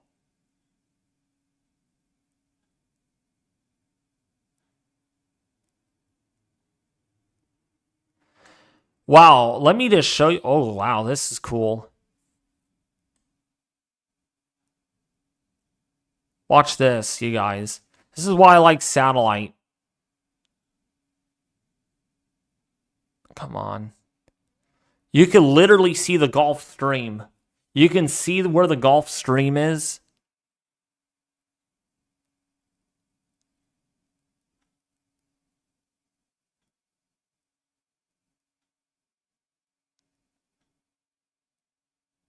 It's pretty cool, actually. What is causing the fires? It's the winds and dry conditions. It's warm, dry, and windy. And so that dries out the fuels. And when you get enough dry fuels, anything that once a spark starts, the fire can grow very quickly. These gravity waves look sick. Oh, yeah. That means it's windy. It's a windy storm. Which, by the way, if you see gravity waves, yeah, avoid at all costs if you're a flyer. If you're an aviator, yeah, means there's usually strong winds present. They're beautiful from the ground, but not beautiful to pilots.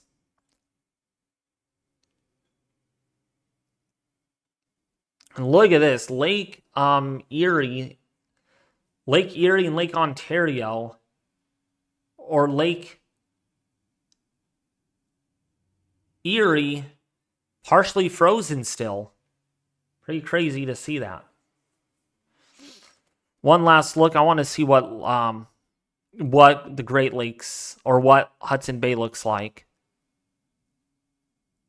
Oh, yeah. Look how frozen Hudson Bay looks.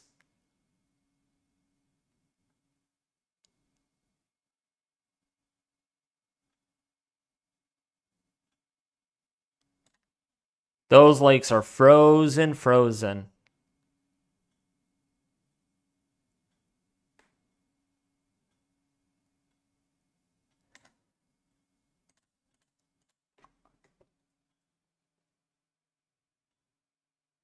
Hudson Bay thawing decently, though. No, it's not. It's not thawing. No, it's not thawing out at all. I don't think it is. Well, the reason why it looks like it's thawing out here is because the ice is moving away from the land. So that means a new layer of ice has to form.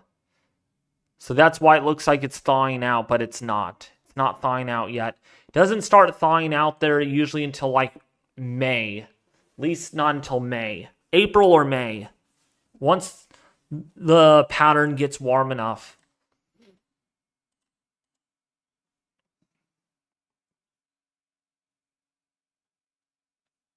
Look at the land. I know, all that snow, huh?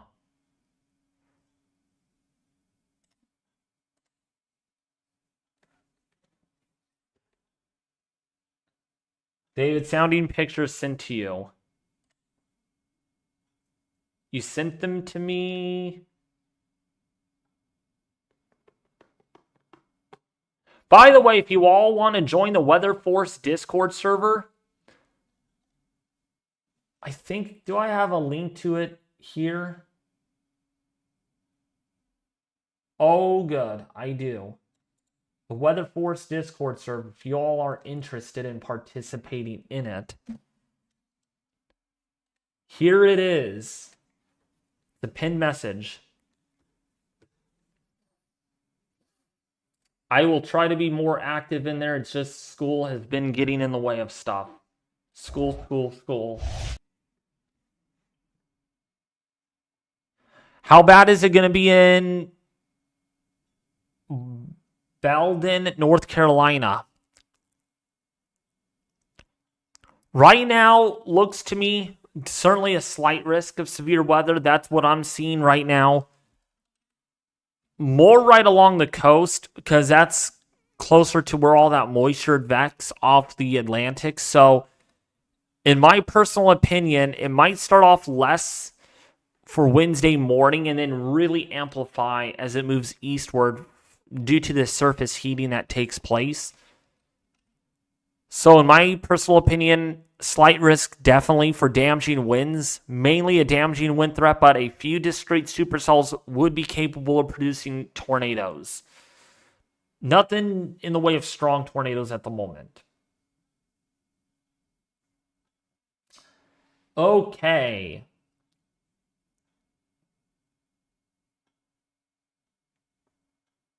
Do you guys want to see something cool? We'll spend the last 30 minutes having a little bit of fun with you guys because I miss you guys. I definitely miss hanging out with you all, talking to you all. It's been very different.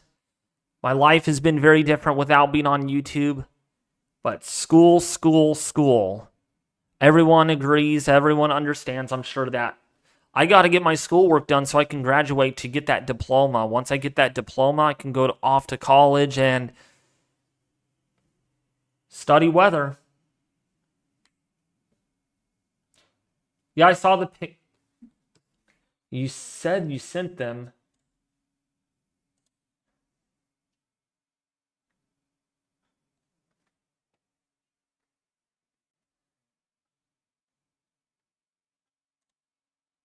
Oh, DJ Greg rocks. Let's see what you have to say here. Yeah, that's basically what I was looking at. Oh, that's a nice C-shaped photograph. It's actually that's pretty good veering actually. That's actually not really that bad. Not really that bad overall. Let's see this other.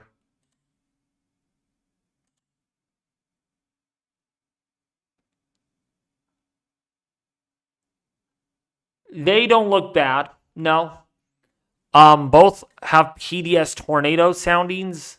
I don't know if these were cherry picked. If you've cherry picked the worst area, then that might explain it.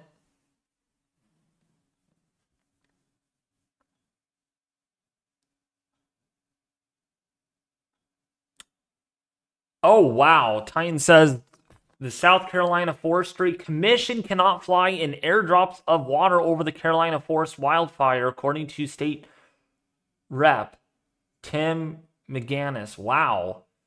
Probably because the wind, I'm guessing. Well, it's also dark there, so that's one of the reasons why.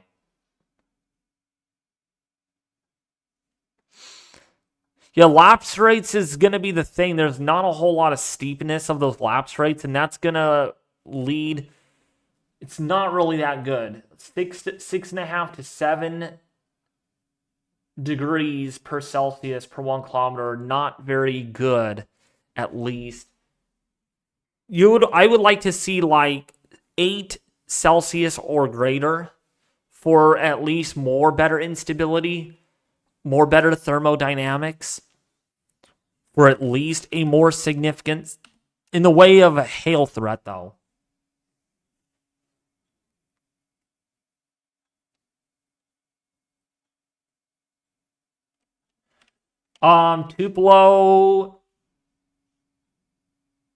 Tupelo, Mississippi. So Tupelo.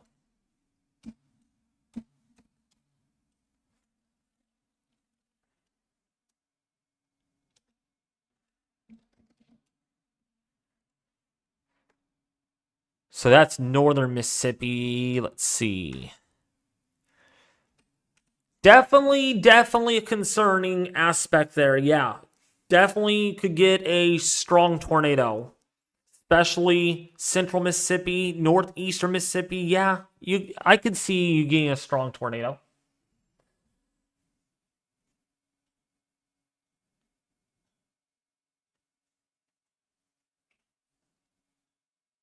What's up, Edon? How are you doing, Rama? Okay, so to end this out, do you guys want me to play the storm chasing game? Because it relates to weather and it relates to with what we're talking about. Or do you want me to do the weather simulator? The thing that you guys have seen before. Please let me know in the chat. For the last 30 minutes or so.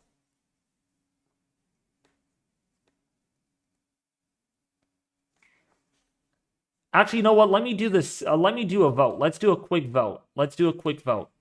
Okay. What game do you want me to play?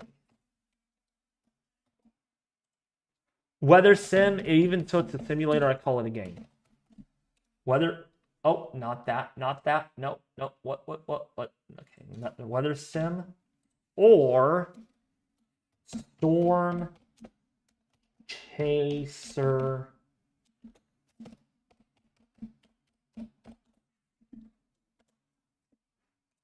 Okay, vote.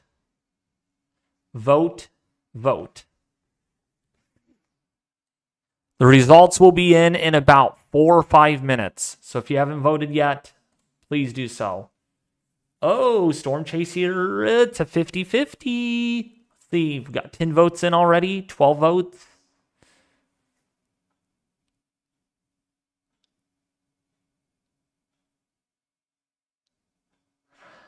I'm goofy? How am I goofy, Mr. Java? How am I goofy? But anyways, I'm glad you like the weather content. I do appreciate it.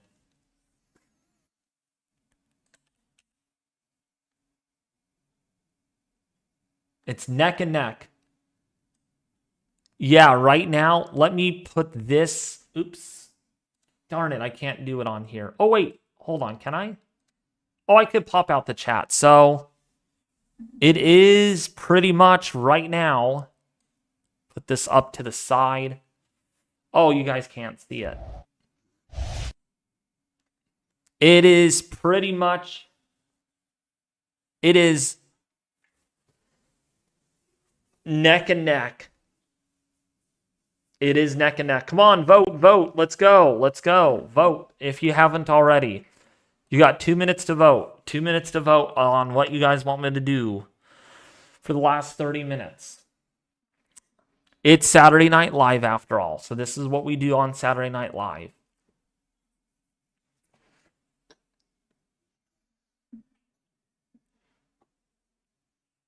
Come on. Don't be shy. Vote.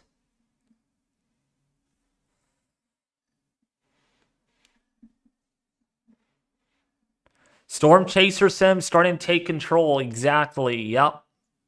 Think we're doing that.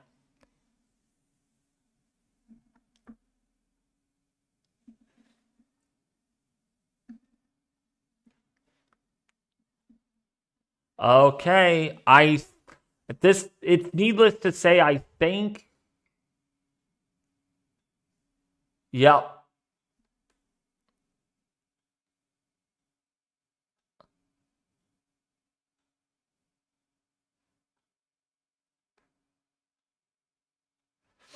All right. I think you have like 60 seconds. 60 seconds.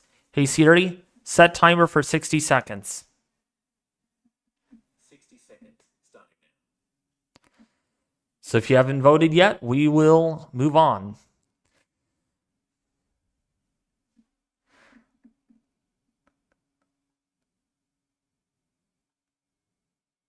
What's up, Colleen? How are you doing? Oh, the ensembles really quickly. Yeah, so that will be included with our last 60 seconds. So let's go to ensembles really quickly.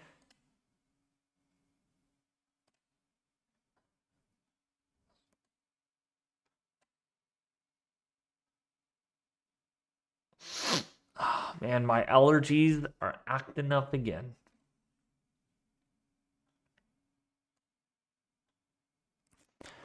Yeah, most of the ensembles show QPF rates of about an inch. So Storm definitely looks to verify. Definitely looks like it's gonna be there.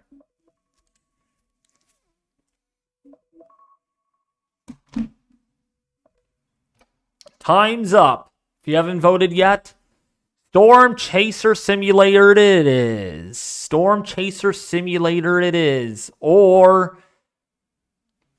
you have like 10 seconds to vote. 10, 9, 8, 7, 6, 5, 4, 3, 2, 1, 0. Ending poll. All right, so the results are this. So it looks like you guys want me to do the Storm Chaser Simulator. How exciting. So let's go to Steam. Because it relates to with it basically relates to with what we are talking about, you know? Outbreak. It's Storm Outbreak is what it's called. So I have to go into my other account. For some reason, I have too many accounts on Steam, so I have to just switch everything out.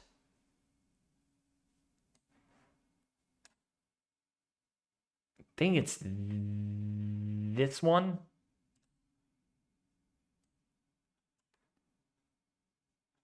Come on. Is it? Oh, shoot. It's the other account. See, I have two accounts that have the same name, so I have a hard time figuring out which one is mine. So, it should be this one.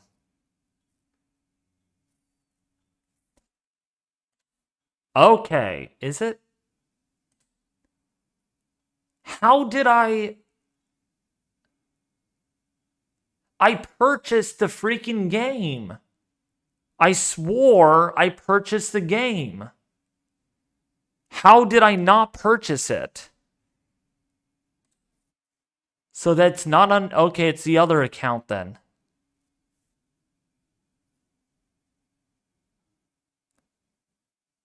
I think it's... No, what might be under this account? Let me see. I have like 3 different freaking accounts. It's no joke. Let's see. Nope, not under that account. Well, you guys might be... Some of you are fortunate, some of you are not. I literally bought this, and literally Steam is telling me to purchase it again. Oh, no, we're good. We're good. It's under this account, so we're fine. We can play it.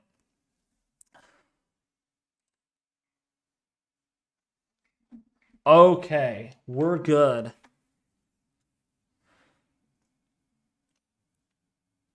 Who wants to go storm chasing with me?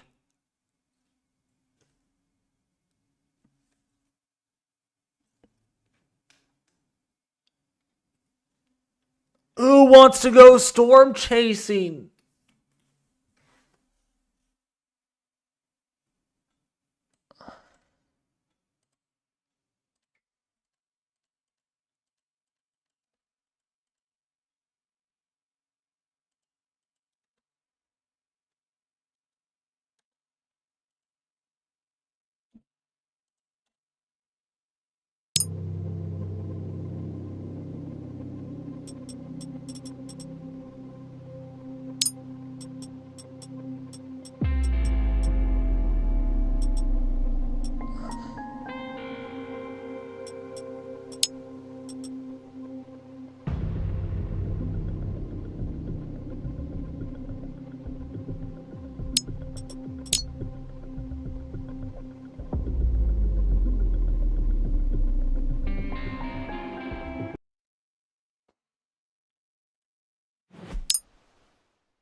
So,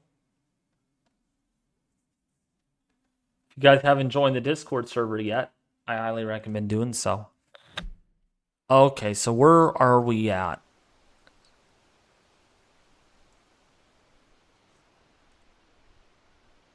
We better get in the car and head that way.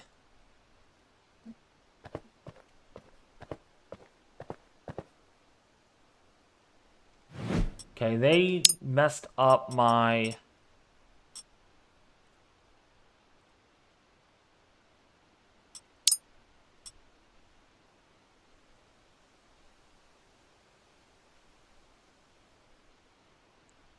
Don't you dare freeze. Okay.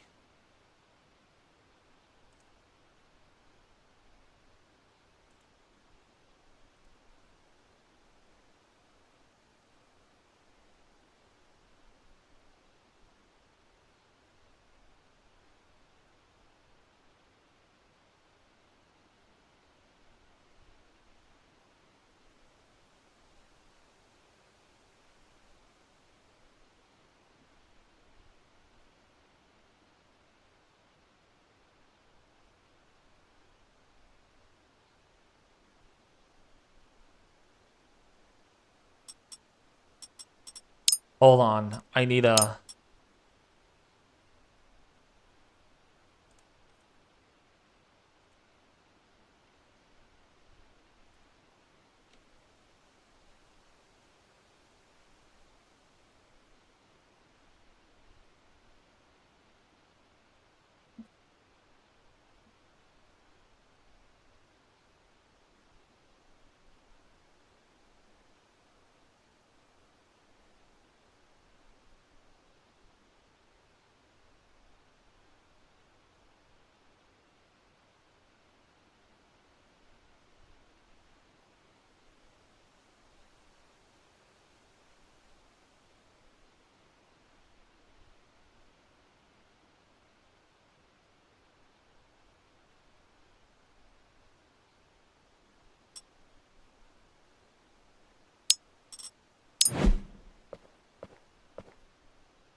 So I want to see the map. So we need to go this way and then down.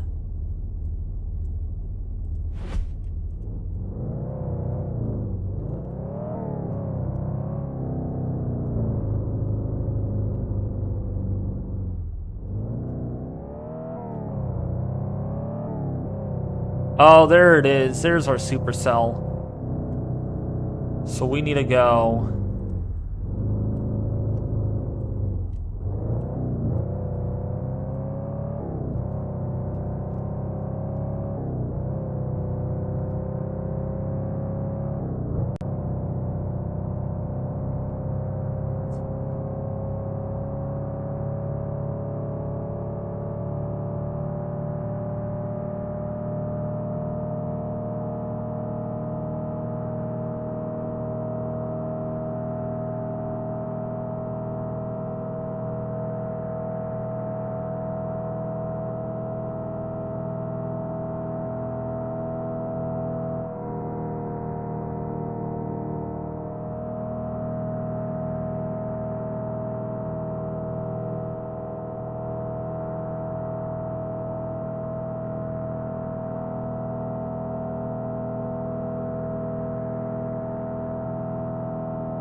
Yeah, this is the storm. The storm in front of us is where I'm going, where I'm aiming for.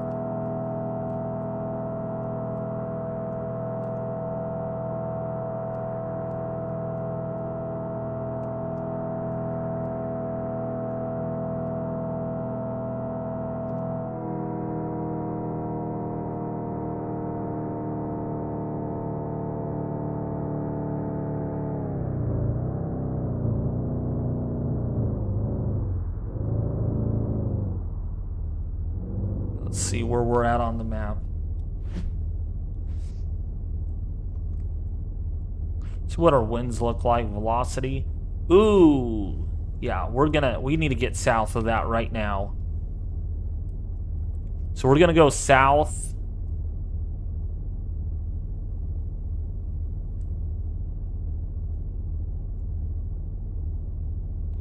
Looks like it's bowing out though.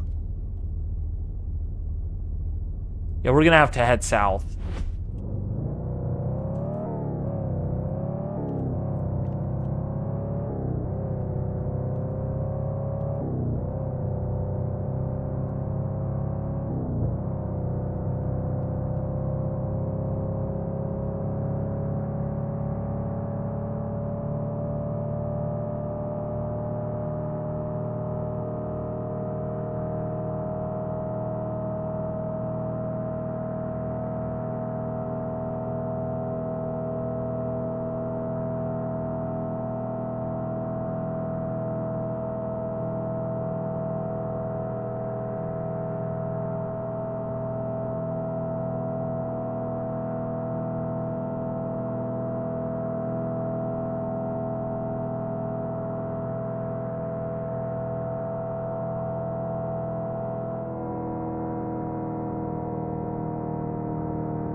Need to get gas just for the sake of it.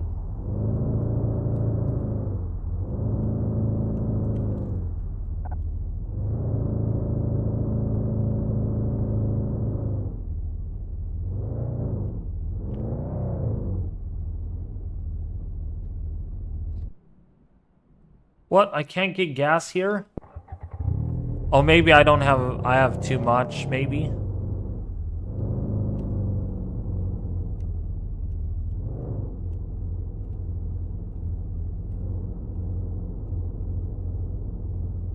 Okay, that's crazy.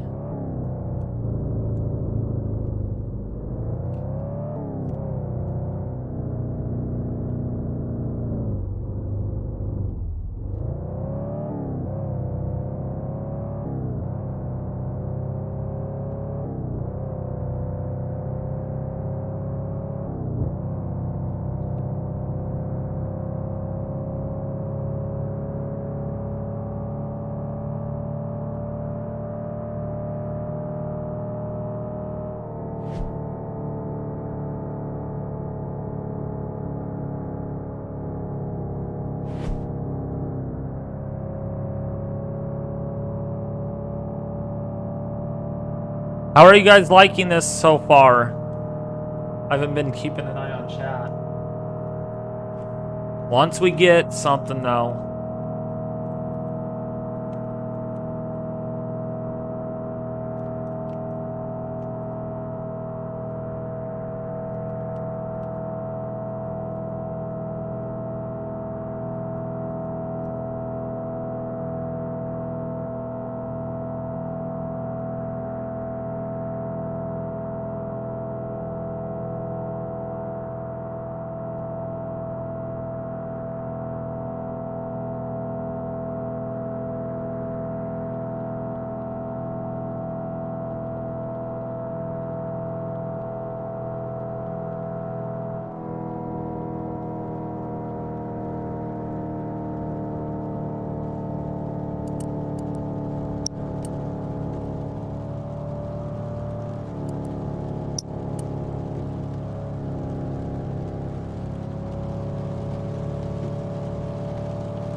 Got a severe thunderstorm warning. Turn on the radio? Is there a radio in this, actually? I wonder.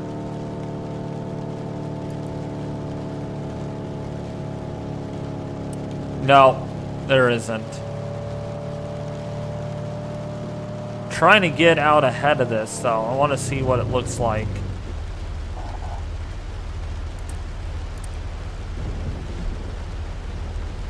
Oh, shoot. I better get on the highway. Tornado warning. Tornado warning.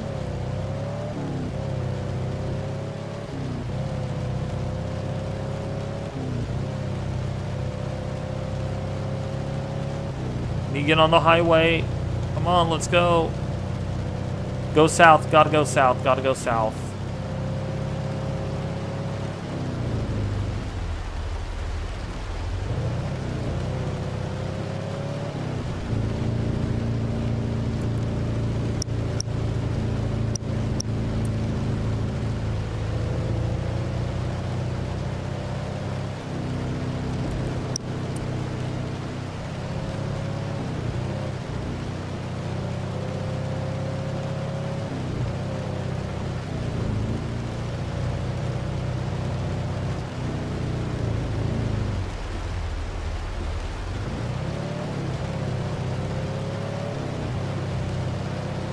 Ooh, that's a big supercell.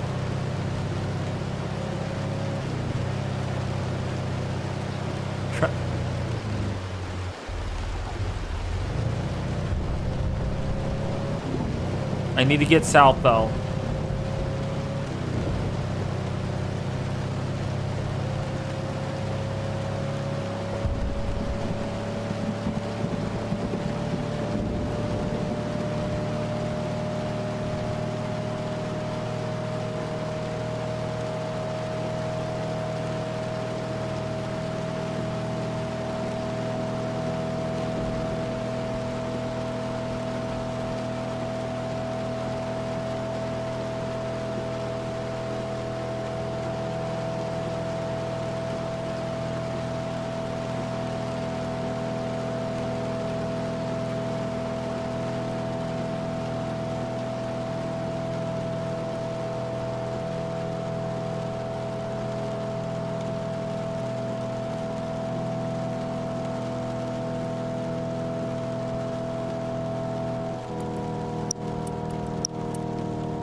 Tornado warning.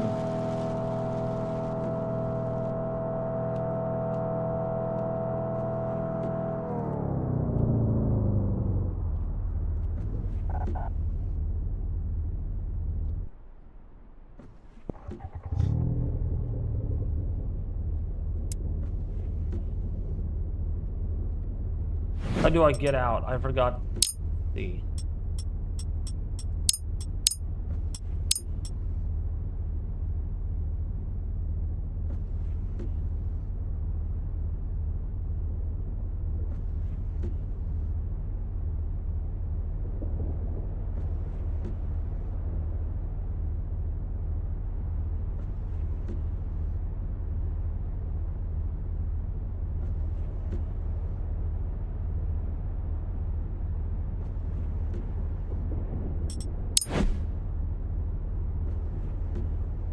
I forgot.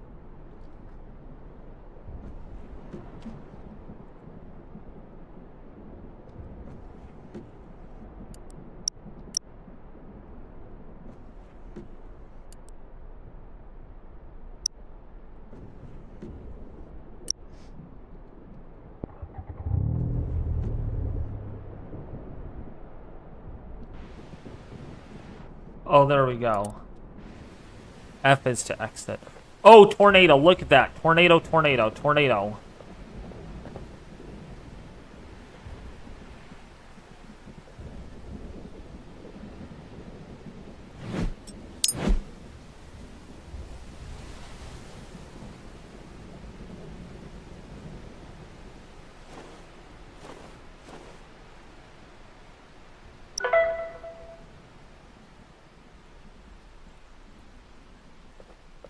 Oh, that's a big tornado. I need to take pictures. How do I take pictures?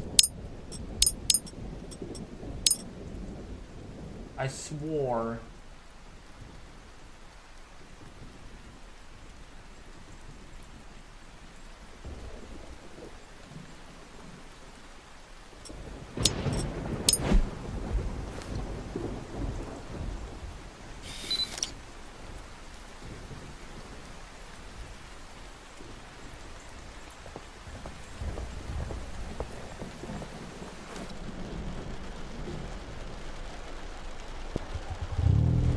I don't know if you guys are watching Big Tornado, Big Tornado.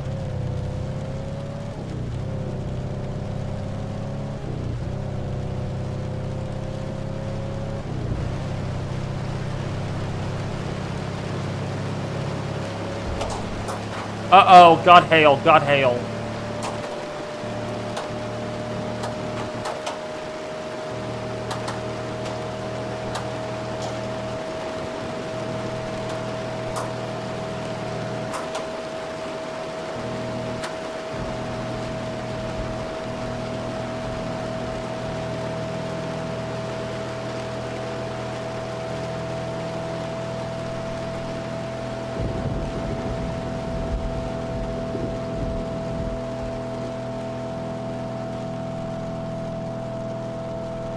I nailed that one. It's still on the ground. I need to get out ahead of this though.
Gonna need to head south.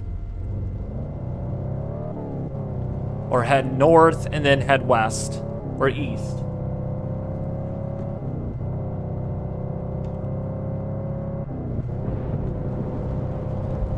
Tornado lifting up, looks like.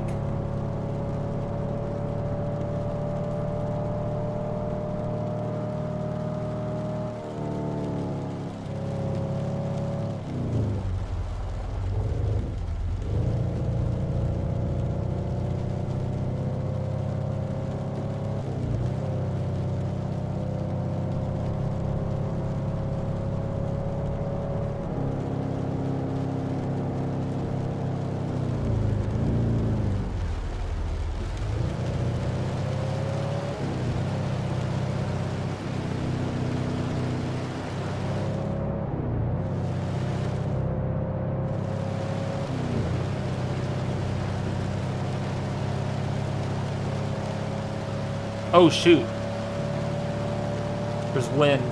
Really windy.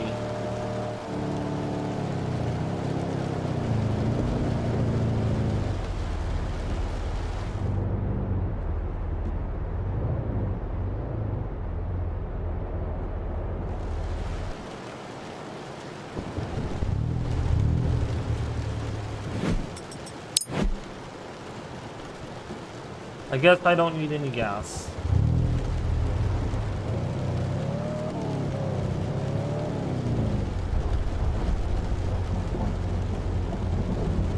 Oh, it's forming right in front of me.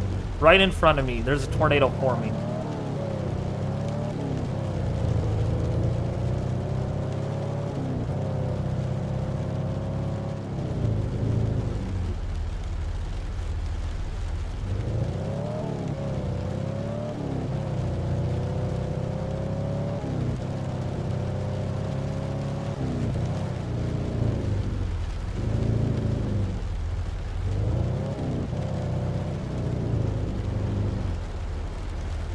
Dude, I don't know if I should go.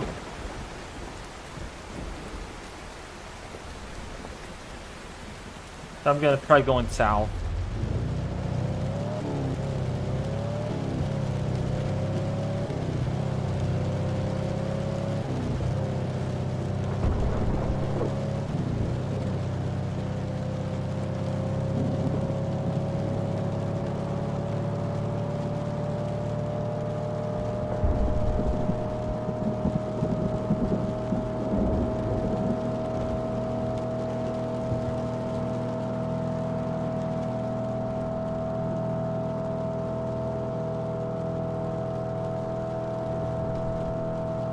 I don't know if anybody's watching me. Can you guys hear me at all? Let me know. You guys are so quiet in chat.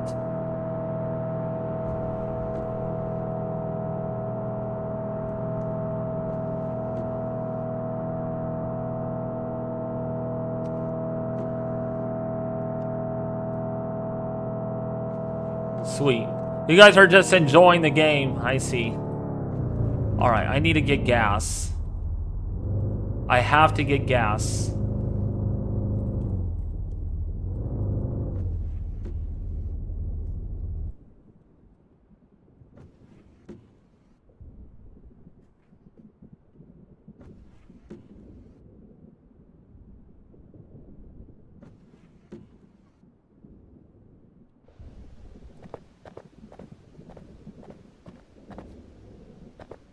Don't see any tornado.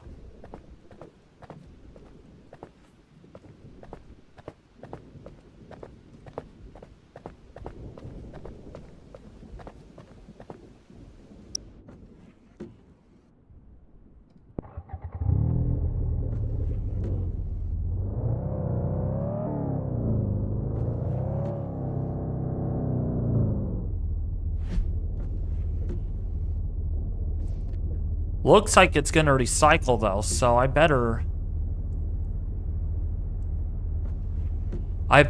head south and over to the east.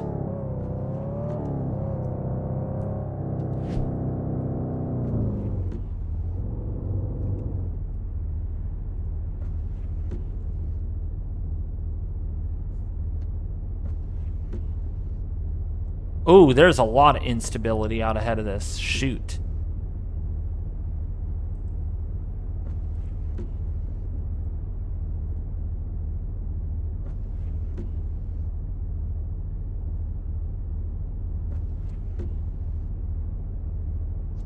Oh, yeah. Okay, we better get ahead of this thing.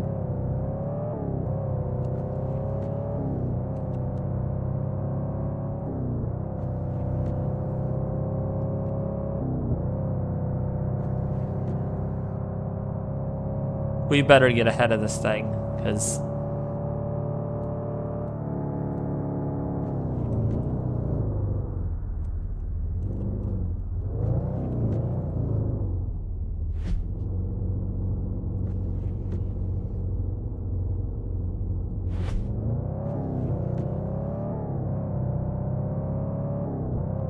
Then we're gonna head south and over to the east.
Oh, I thought this road... Oh, I have to take the dirt road. That's where I need to go. Okay, I literally came back from where I went. Stupid. Dumb.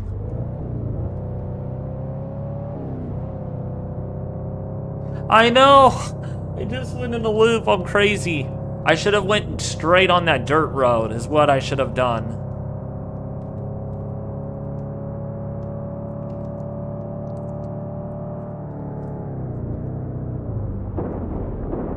Oh my gosh. Probably not the best idea.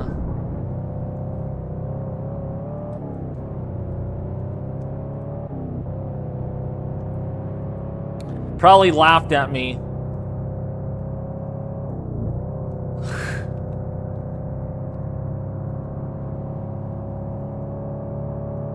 Theodore! What's up, Theodore? Thank you for the tropical storm tier, buddy. So we're going straight. We're blowing through the stop sign.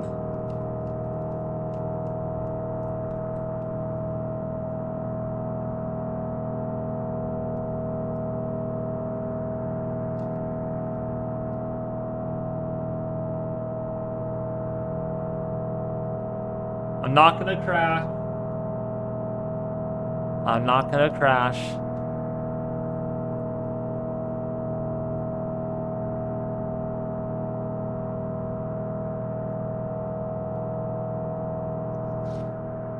Oh, shoot, there's a tornado over there. There's a tornado. Oh, my gosh. I gotta get there. I gotta get there.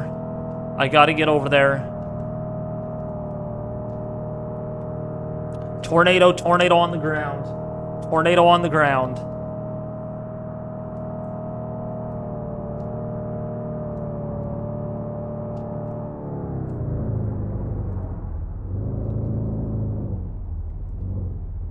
Oh, nice supercell. Nice supercell structure.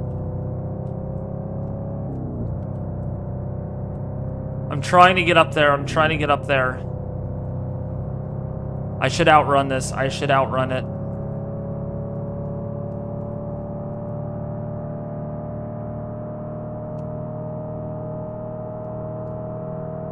Big tornado. Big cone. Big cone tornado.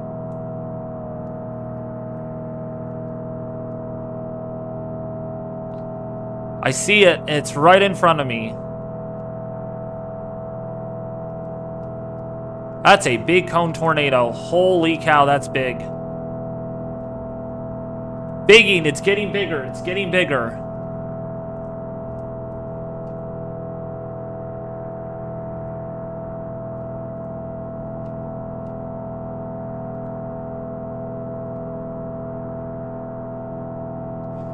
Oh, that's big. That is a big tornado on the ground. Big tornado on the ground. Look at that monster. Look at that monster.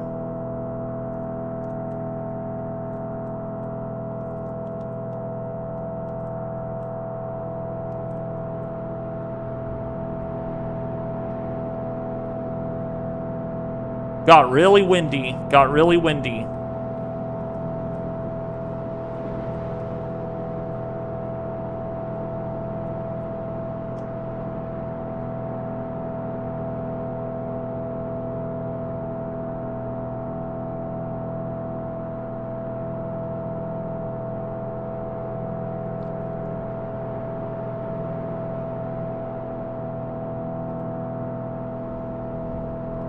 Can't tell if it's on the ground. Oh, it's big. It's very big. Very big.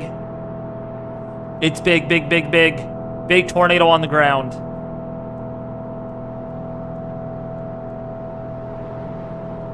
That's a monster.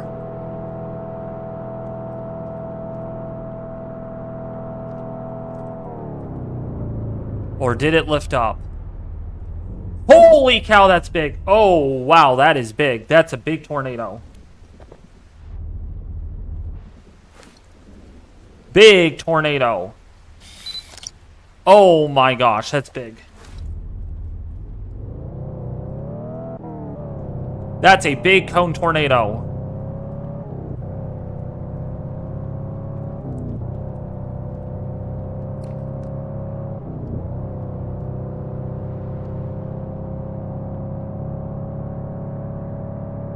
I knew it was going to produce. The radar showed it.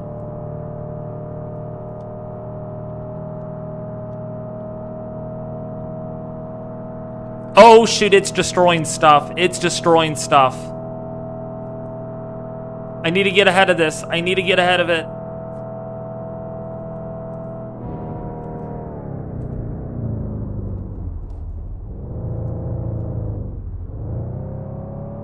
Look at that monster.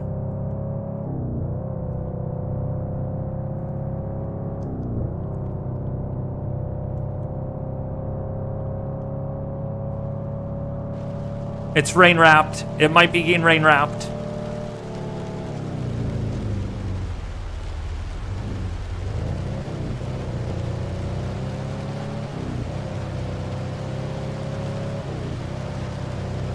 I need to stay ahead of the rain shaft.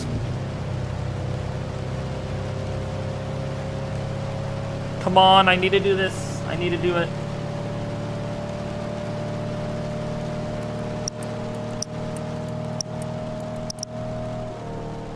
Oh, shoot, it's big, it's big. It's huge. Big tornado. Look at that monster.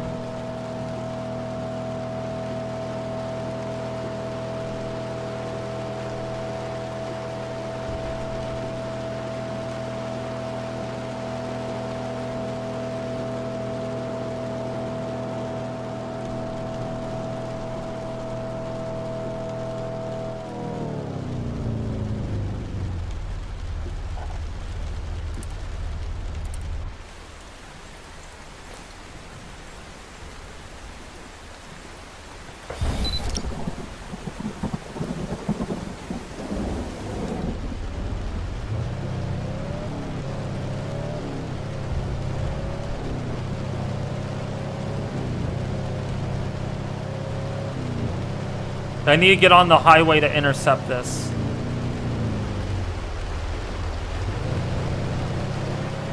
It's going to be rain wrapped.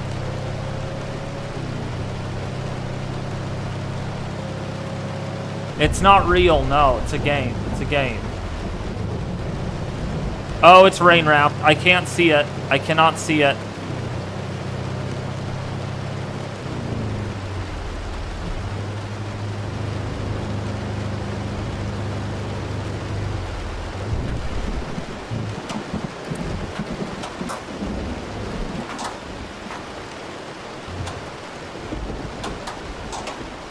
Oh, shoot. It's hailing. I need to get south.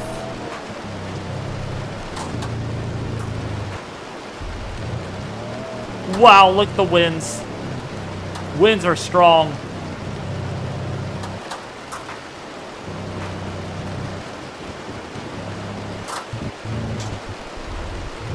I don't think I'm gonna be able to. There's no roads to my south.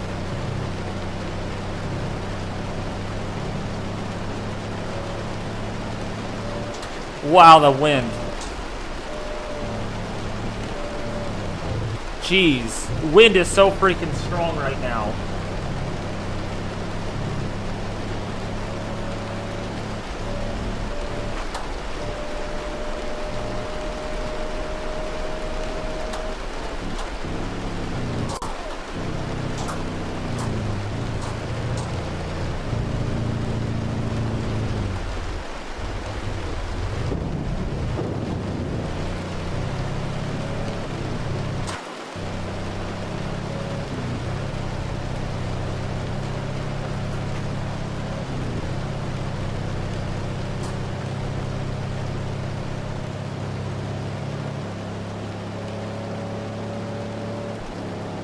I don't think I'm going the right way. Oh shoot, I am actually. If we go this way, stay on this highway, be fine.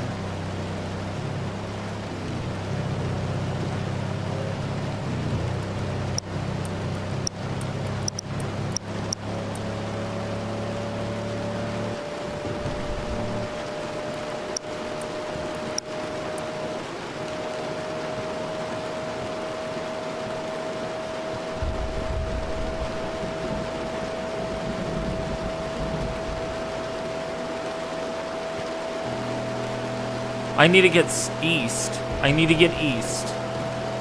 That's my aim.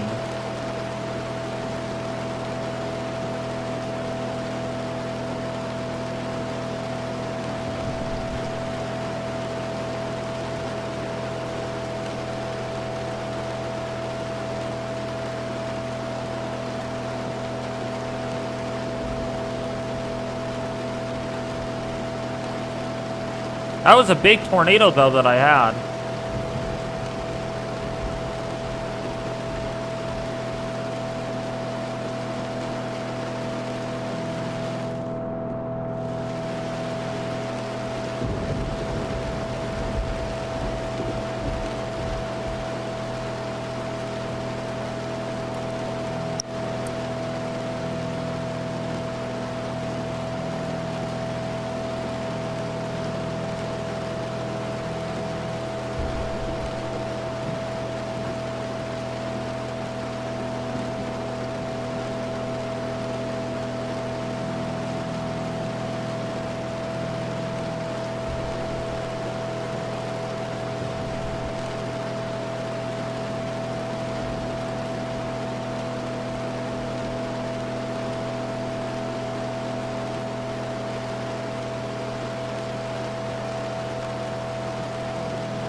I need gas. Bad.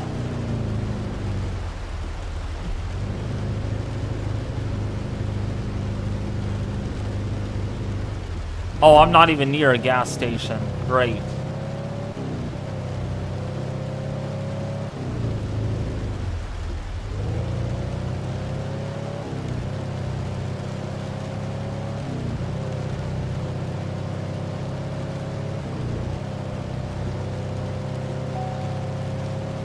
I know, I'm out of gas. I get it.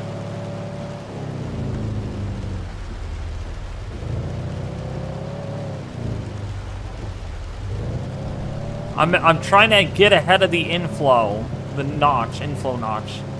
We got blue sky ahead of us, so that's a good sign.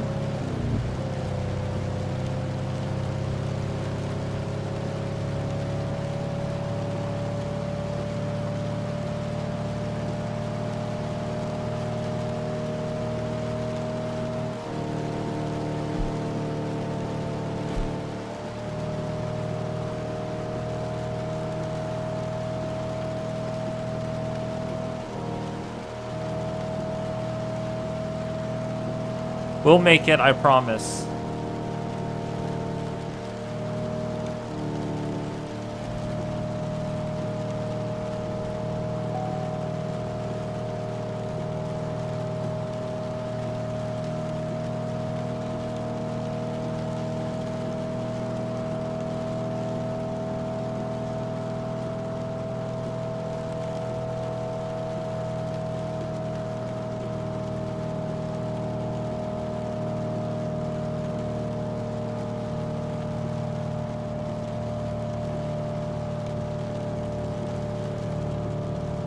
I'm out ahead of this. Either the cell's weakening. It's like it occluded. Let's see. No. Oh, it's strong. It's still strong. Way to my west, though, which is good because I'm well out ahead of it. It might be attempting again. I need to get gas, though. I need to get gas.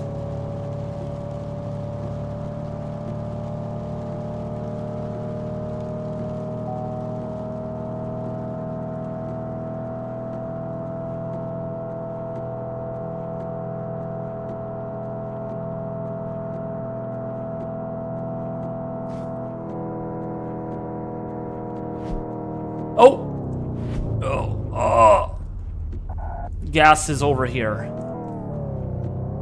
I knocked over a stop sign?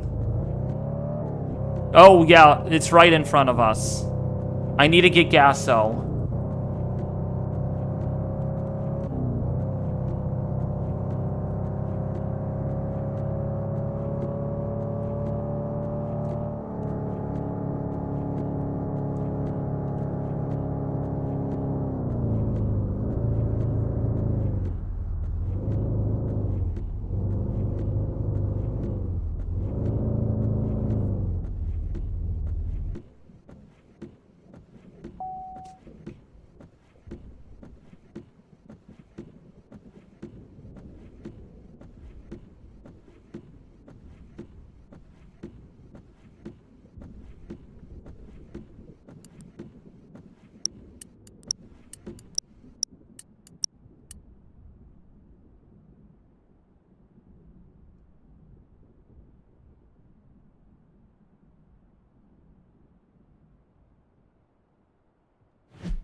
You know what? Oh, we have another storm. We have another storm, it looks like, down here in Hopefield.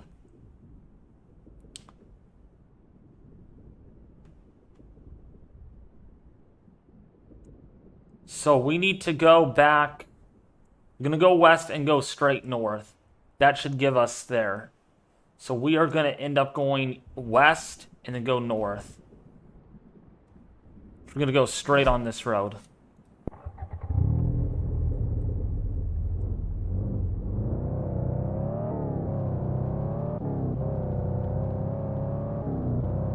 Looks like this storm in front of us is not very dominant.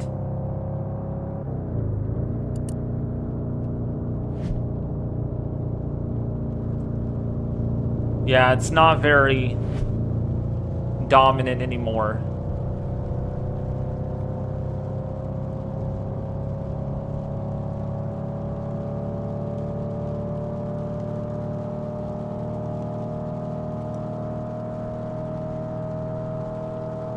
Nice good wall cloud though.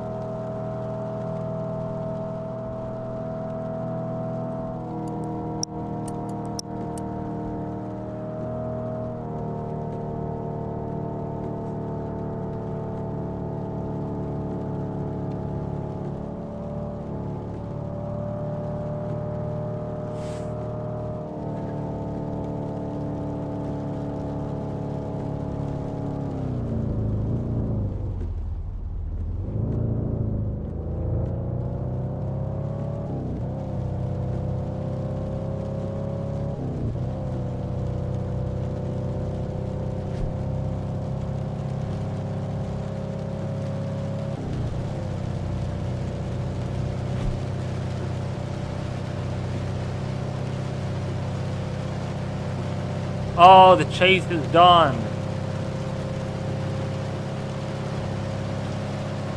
In 3 minutes.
Yeah, I'm not going to get to that storm in time.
Oh, I got 8,200.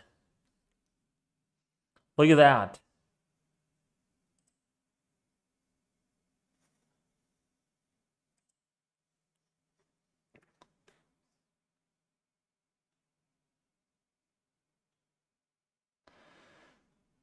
Not bad.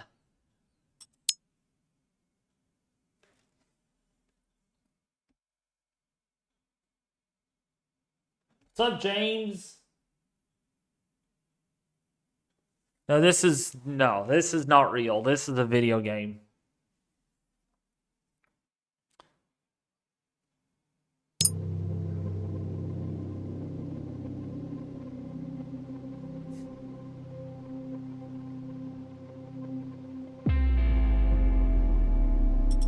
You got to download it on Steam, but you have to buy the game. It's not free.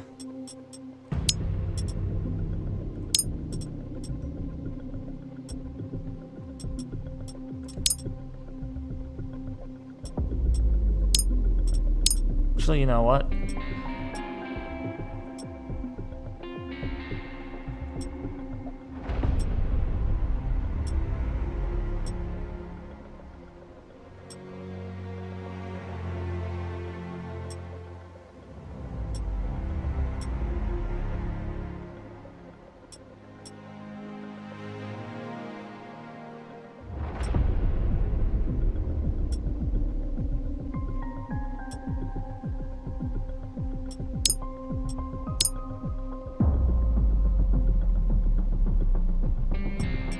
This is the game that this is the card that I need here.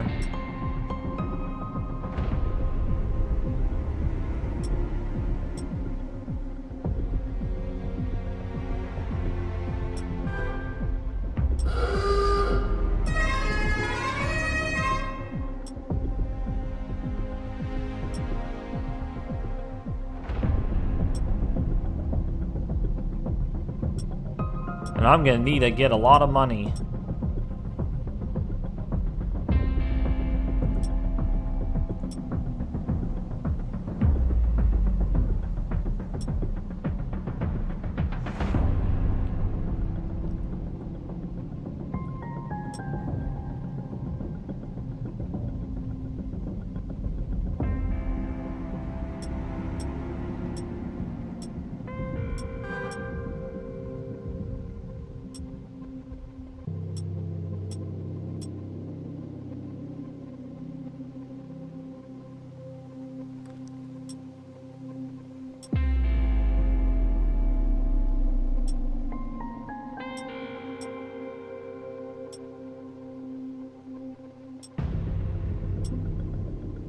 Oh, shoot. Oh, the Dominator. Oh, wow. That's expensive, though.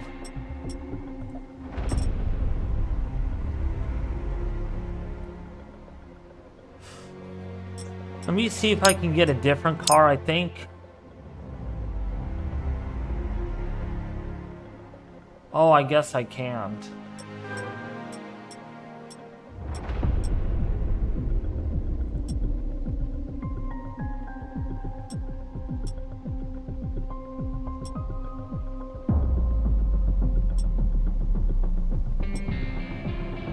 Everything here is expensive, though. I don't even have the money. I only have 8,200.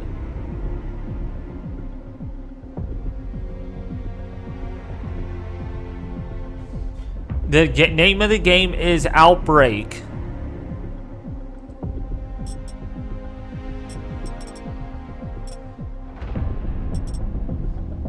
Let me see. Wait, hold on. I guess Outbreak is...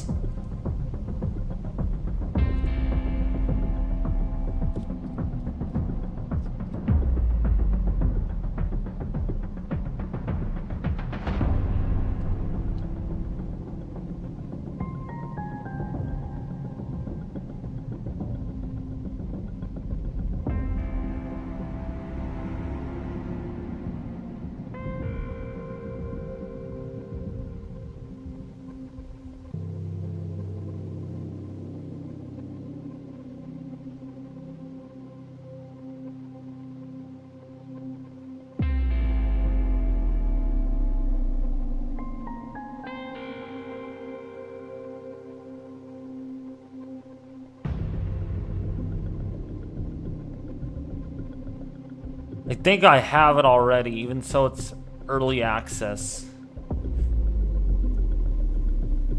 That's the name of the game right there.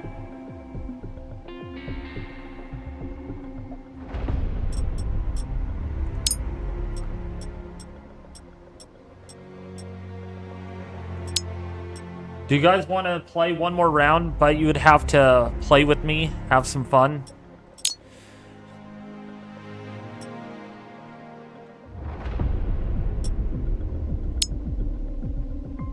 Oh, wait.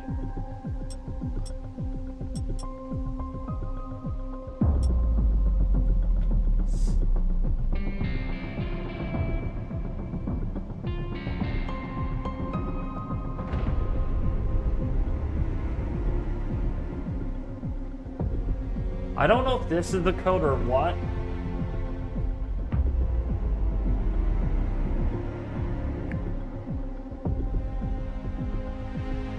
And then I think I'll end it after this. So you guys want to play? I put the code in the chat.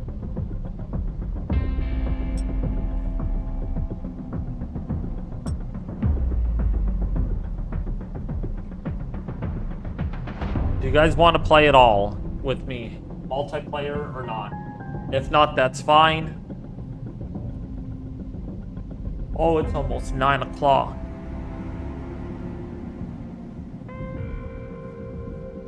I don't know if you guys are even listening.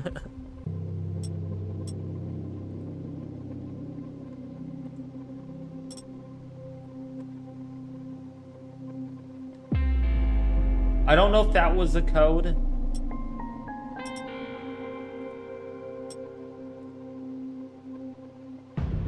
It should be.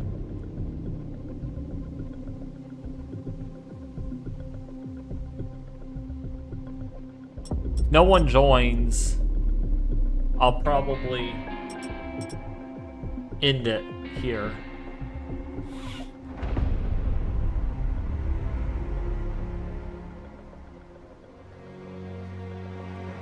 Okay, I don't think anyone's joining. Okay, you all. I got a different game. You got a... Okay, so if you search on Steam, it's called... It's this. This is the name of the game right here. That's the name of the game. Outbreak. OUTBRK.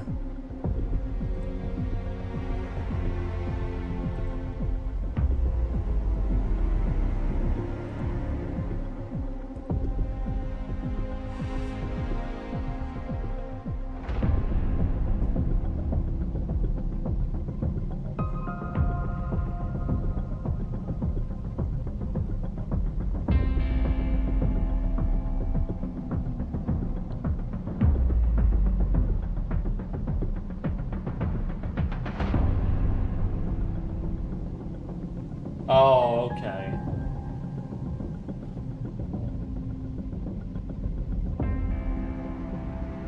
Oh, Mason, you got the game?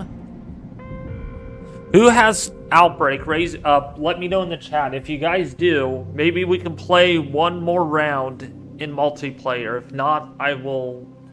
I don't want to play another round just by myself.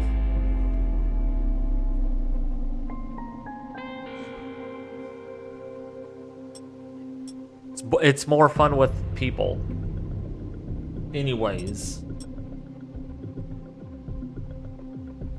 Oh, F7, redeem a code.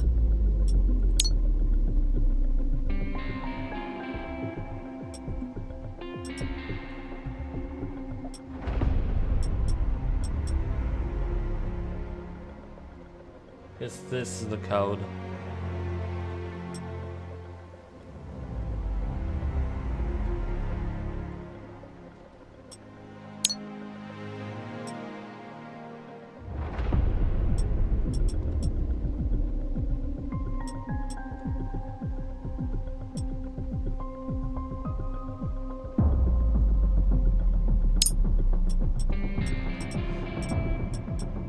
I guess no one is interested in playing with me, so that's fine.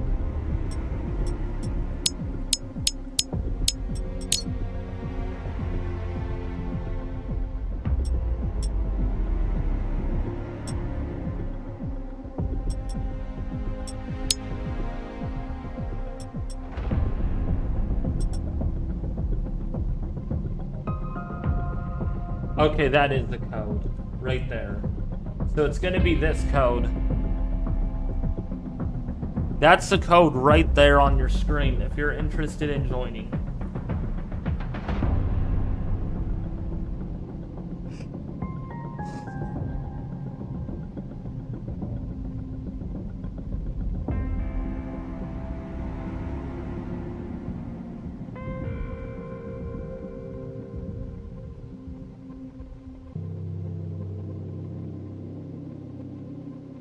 I don't think anyone's listening to me. That's fine.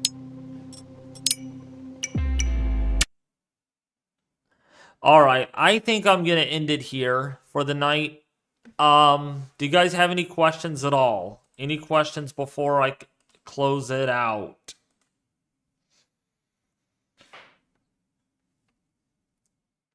Oh, you don't have the game, Mason? Okay, it sounded like you had the game.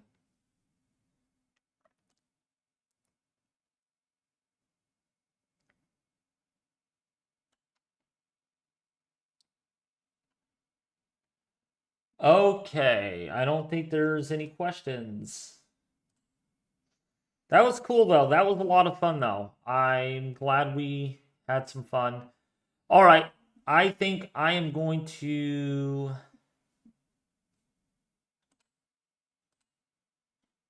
If there's no questions in here, I'm just going to end it. I think the GFS is rendering. Let me look at the GFS really quickly.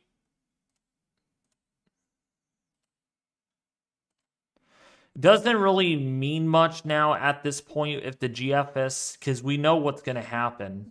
We already know that this thing is going to develop.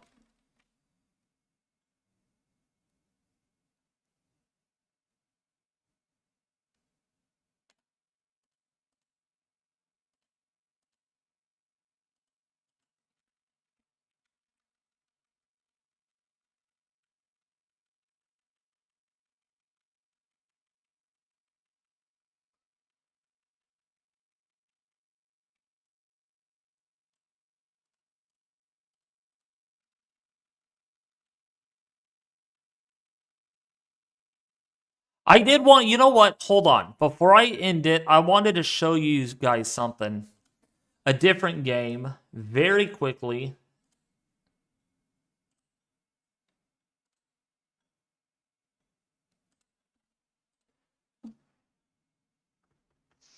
Yeah, very active pattern. Then I will close it off. I felt like I wanted to show you guys this really quickly. Do you guys know Planet Coaster 2? I wanted to show you guys this very, very quickly, and then I'm going to head off for the night.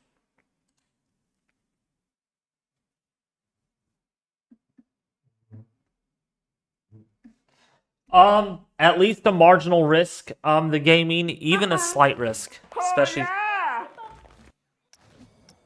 I just wanted to show you guys my wild park that I've created so far. Felt like I wanted to show you guys this really quickly, and then we'll close it off for the night.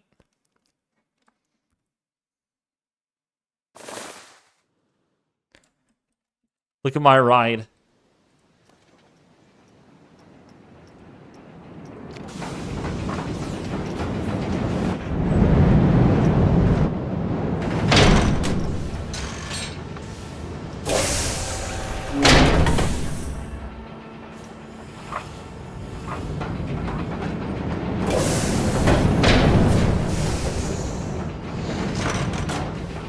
I just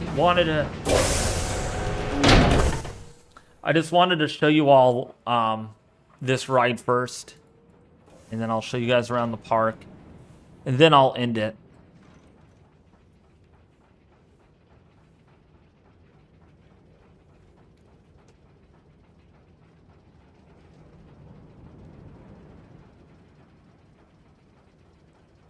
I would encourage getting this game. It is $80. It is expensive.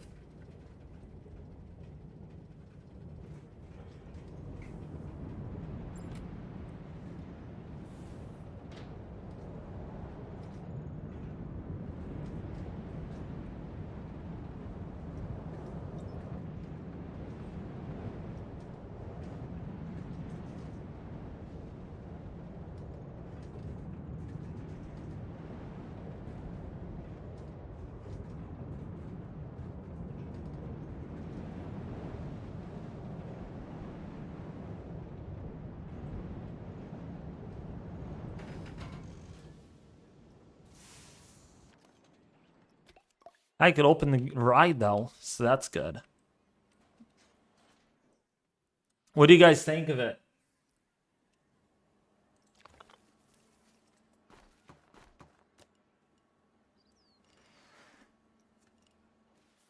Then there's this ride. Look at how many people are in my park, though. Look at this.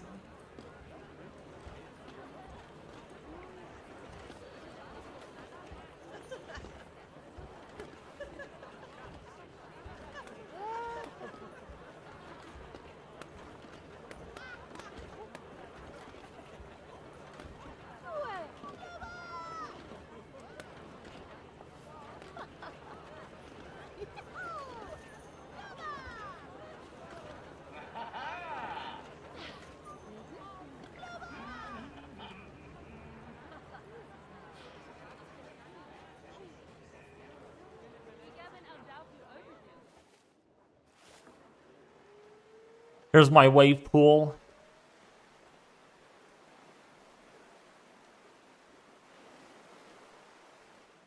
You know what? I wonder if I can name a guest in the park. I'm gonna name this guy, see if I can. Can I name him?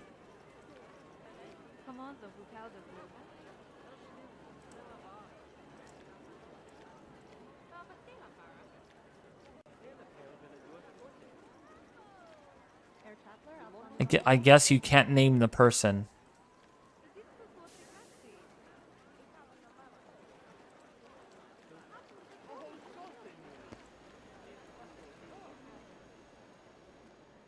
Thank you. I'm glad you liked the park. Yeah, I did everything here. This whole roof here. See this roof? I put that all in. The cement walling that I have here, I put that all in.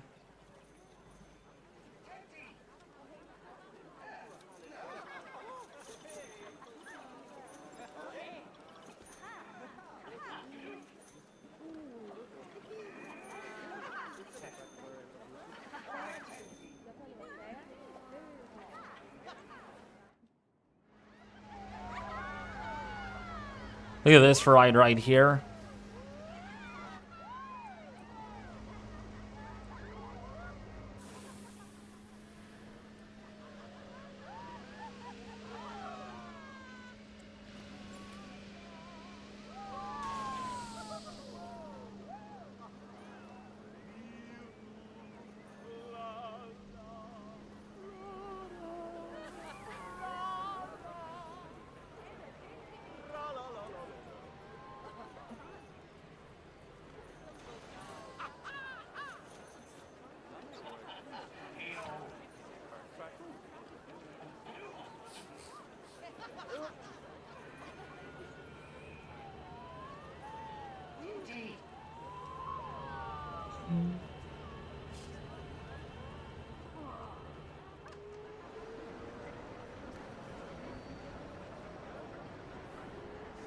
Oh my gosh, this swing set is popular.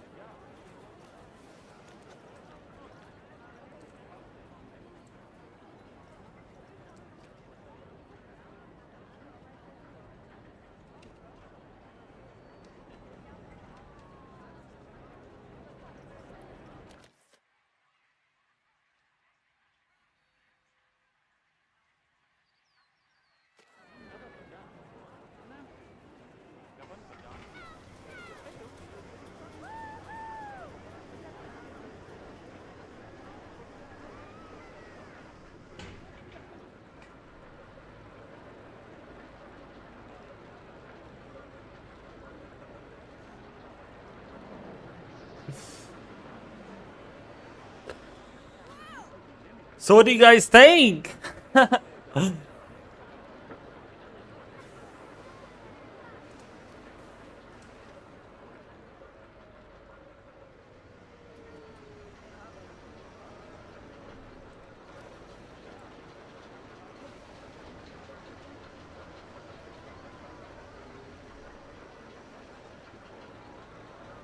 Thank you so much. You know what? I will build one ride for you guys. What do you guys want me to build? Then I will end it. I'll promise, okay? Hold me up to it. What do you guys want me to build? Just one. One ride. And I will actually name it after you guys. I'll name it after one of you. I'll dedicate it to you. That's part of Saturday Night Live, by the way. We're not just talking about severe weather, we're talking about other things. But severe weather was the main topic after all. Oh, I need to finish building this really quick, or the queue that is.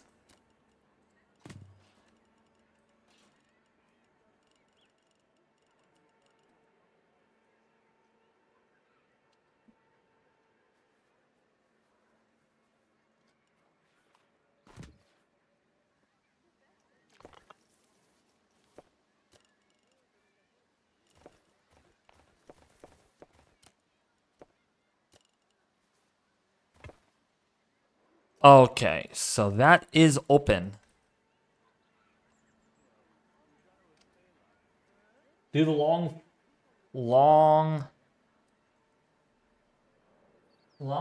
type ride. That's a water ride. I already did a lot of those. That's what this is. This is all for the water park area. I already have finished that. So it's going to have to be a flat ride or a coaster.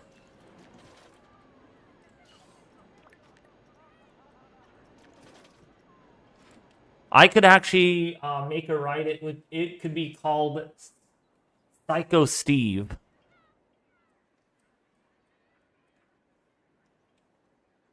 Okay, a roller coaster. Okay, we'll do a roller coaster. Which coaster do you want me to do?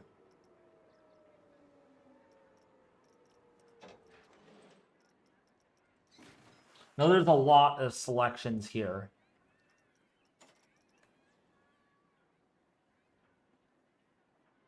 This game looks great. Unfortunately, my computer can't handle them. Yeah. My computer would handle anything here. So, which ride? Or I'll just pick one. Let's make...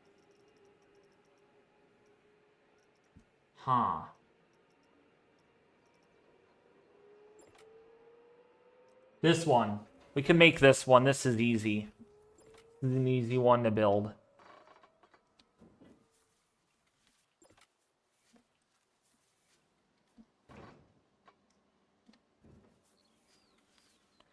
This is going to be called... I'll have to decide the name later. So we're going to build this really quick.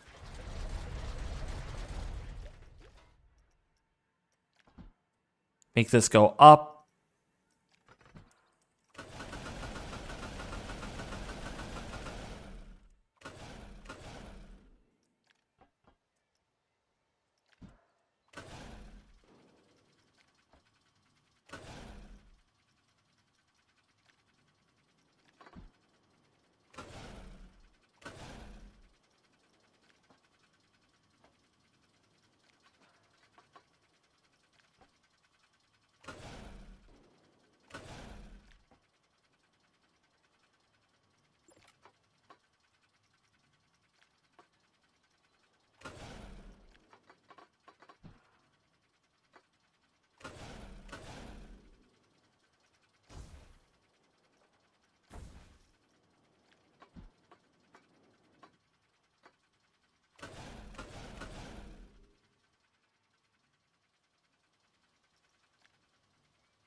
This is going to be one of the crazier rides out there.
Darn it! I can't build it over there. Darn it.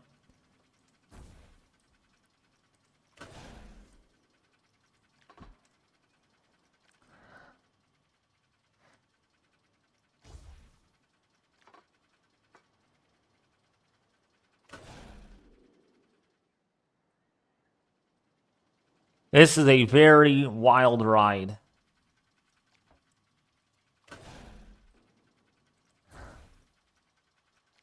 It's psycho. It is what we call...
Look at this. Look at how my right is. I need to adjust the chain speed. Can I adjust the chain speed on this? Can I please?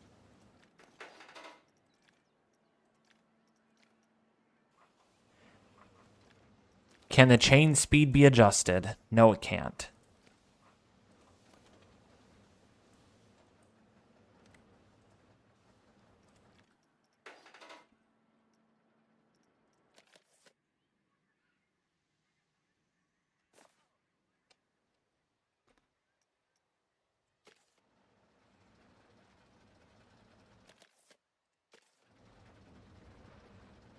Want to just make sure this is safe.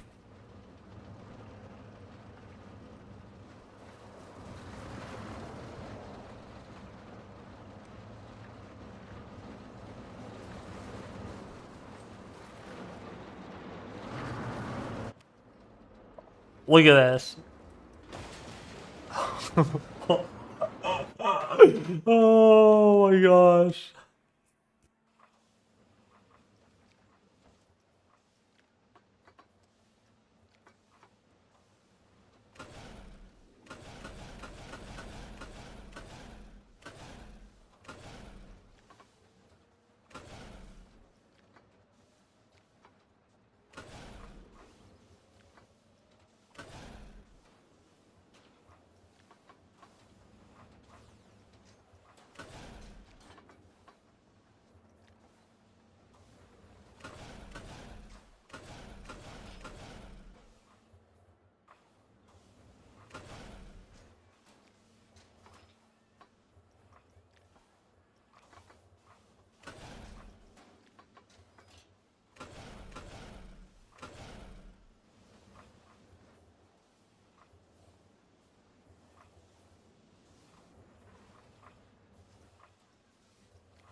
Wonder what this does.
Look at that.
All right.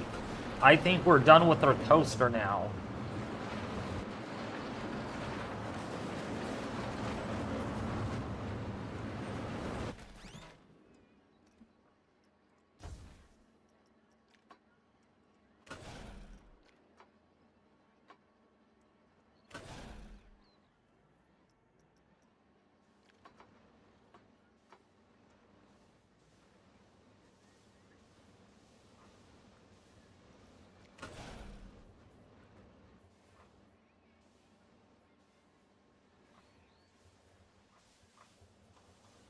Ready for this? Are you guys ready? Are you guys ready? Let's board.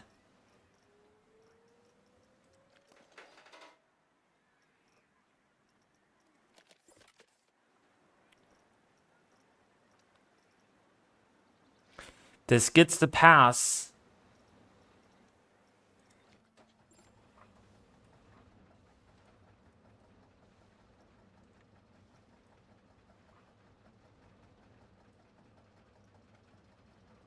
Ready?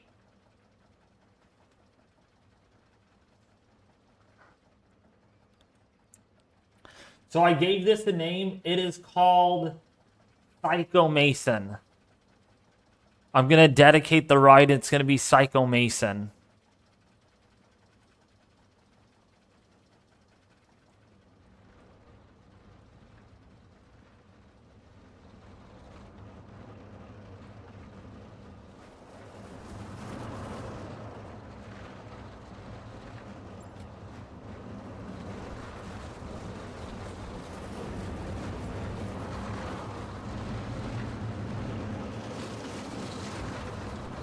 Oh my gosh.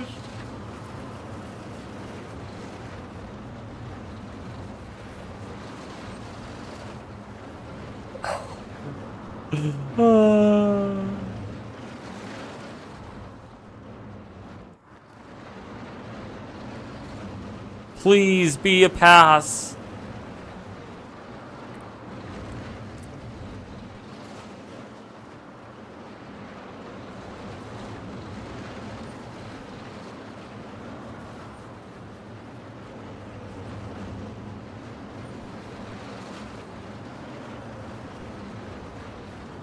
Are you serious? My roller coaster is too extreme. It will not let me. Hold on though. Let's see.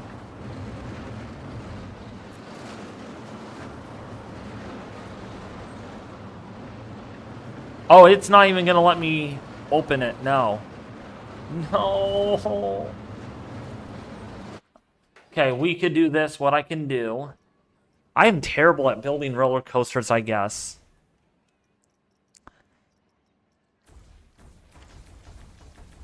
I don't know what is extreme.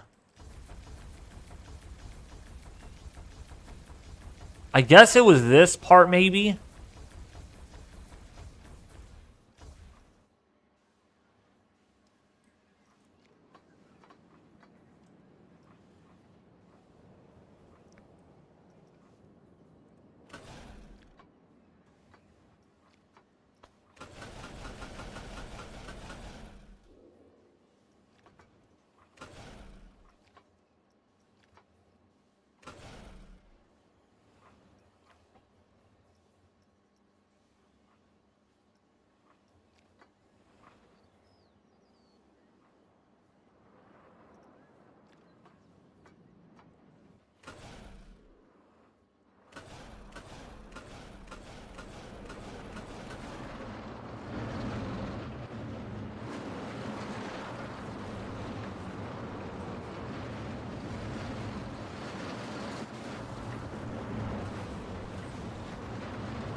It sounds like it needs a turbo. No, it doesn't.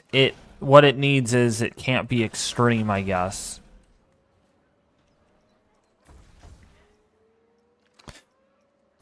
I'm making this extreme to some extent.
Okay, that should work now.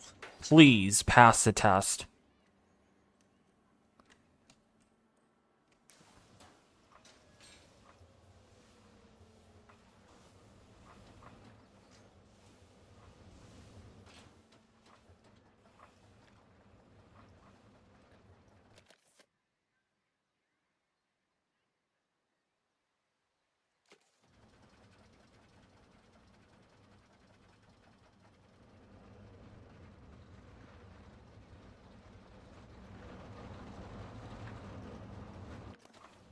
Oops.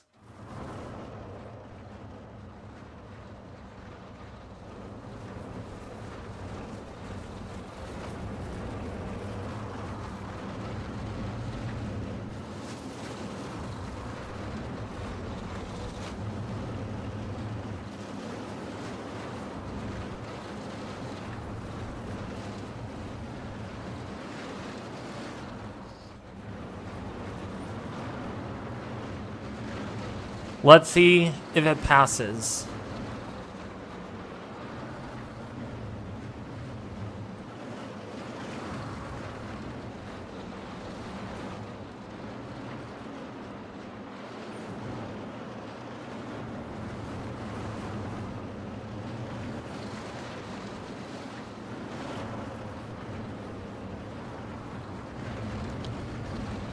It is too extreme. Seriously. I think it's this part. I need to fix this part right here. So what I need to do is delete this section, I think. That might be the problem.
Hey, that should do it. That should fix the problem.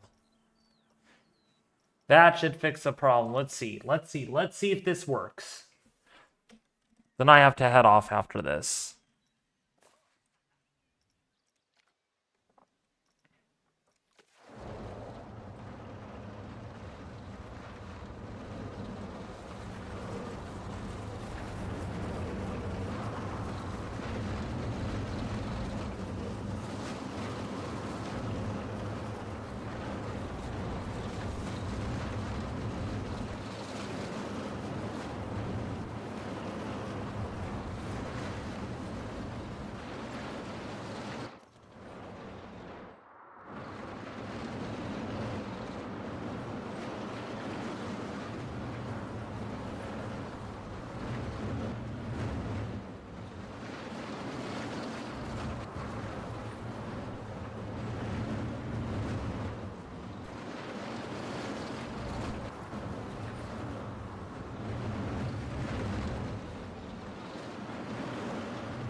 How is it still extreme?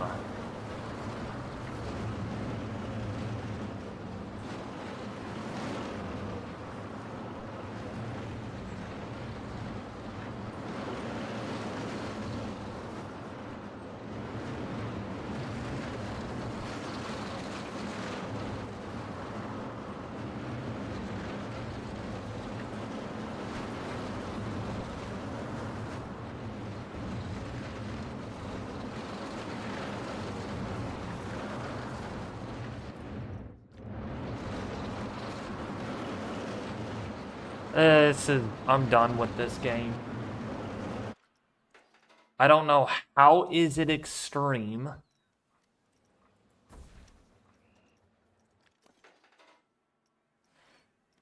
So now I need a fix on why is it like this.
Okay, that should not be extreme now.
Let's see.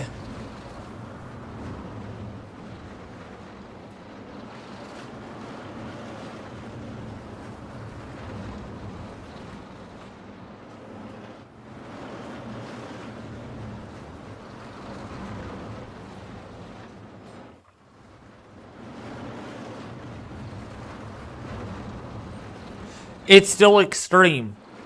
Roller coaster is still extreme.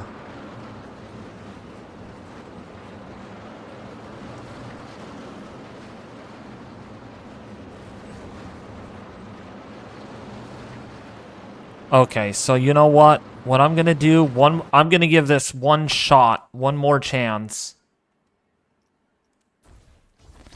I'm gonna have to just get rid of all of this and see if I could fix it. Then I'll show you guys what I'm looking for.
I need to have, like, a twist on this, though. That's what I need to have.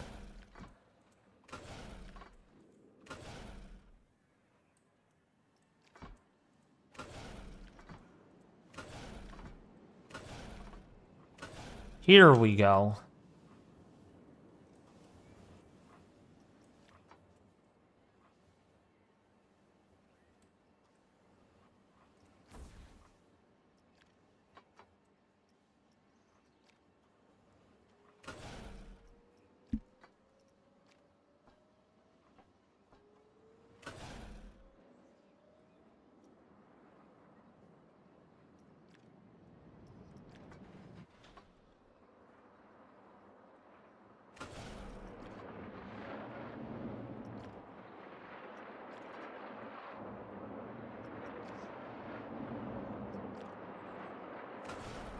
Oh, golly word.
There we go. That should fix things.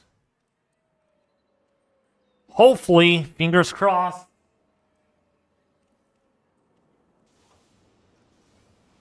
Are you ready? Now this should be the final test.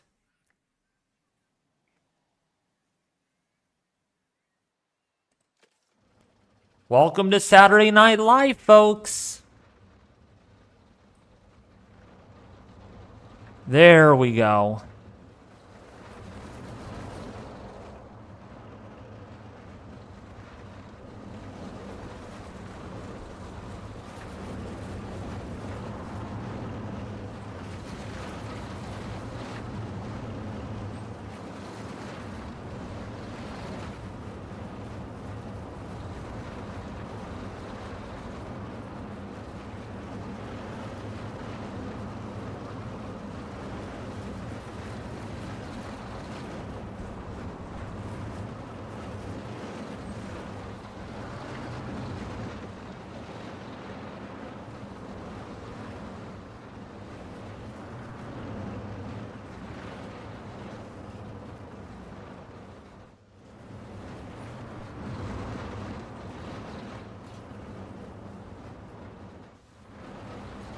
Please.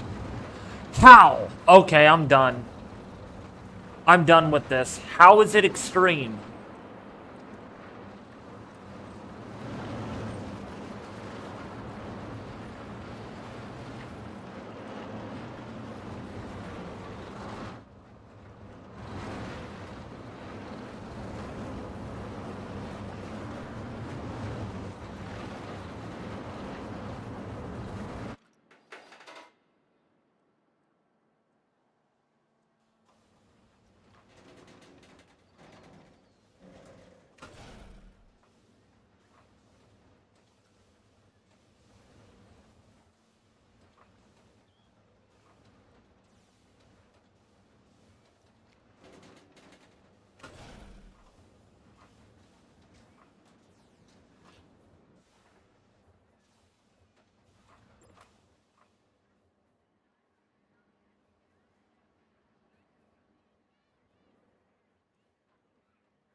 This is the last chance. I'm not doing this again.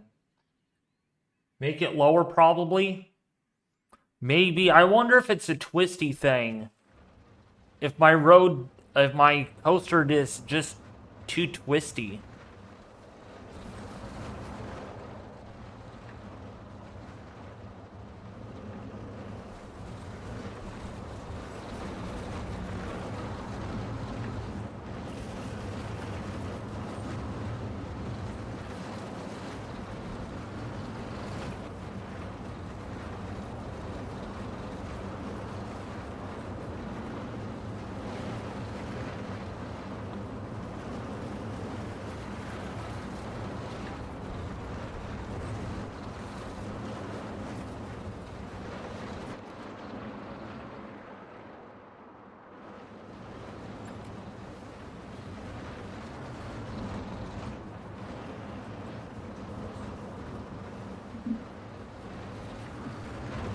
Let's see if it passes.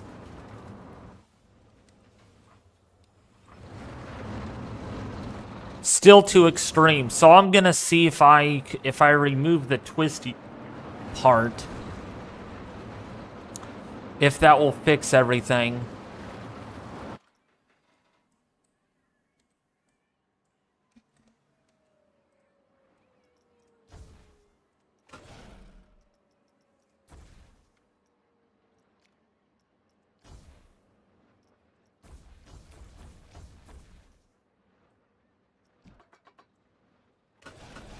Because part of having a coaster is to have it twist.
How can you not have a coaster that's not fun?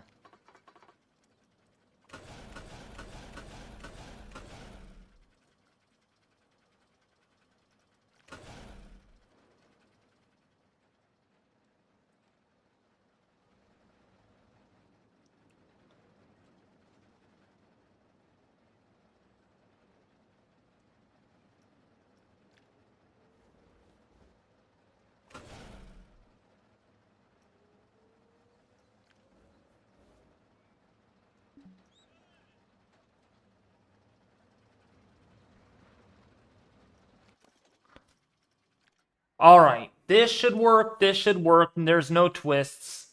There's no twists.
I'm done.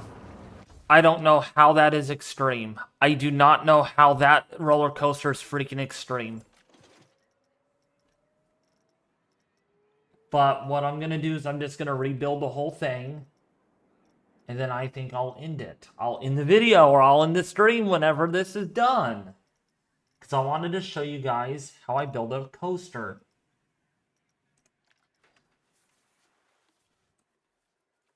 Stupid game.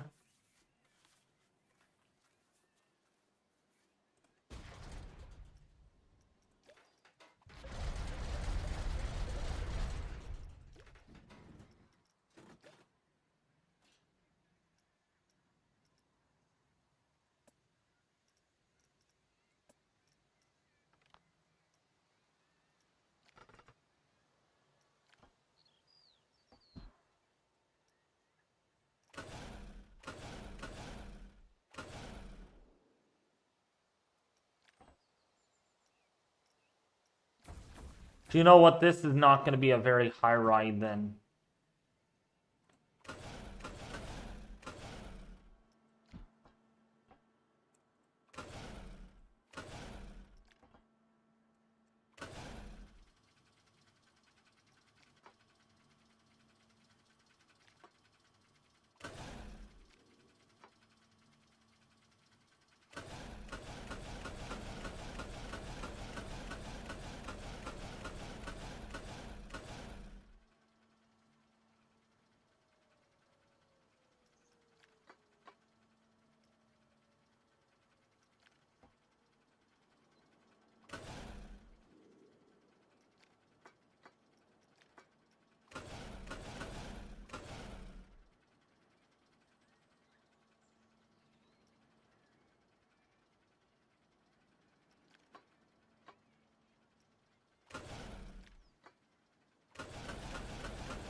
Dude.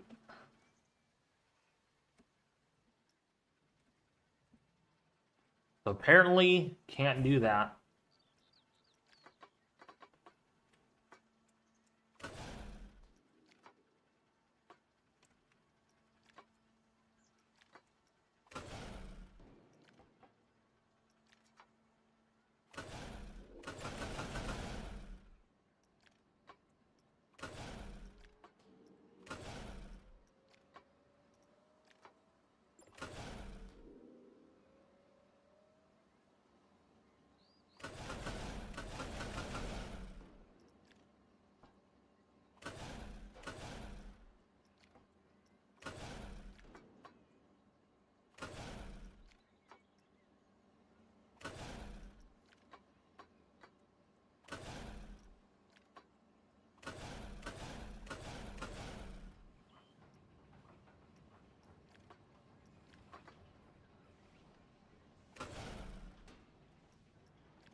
Okay, this has to work now. This has to work.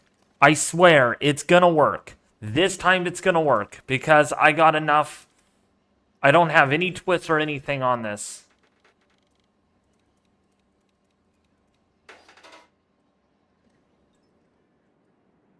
This will work.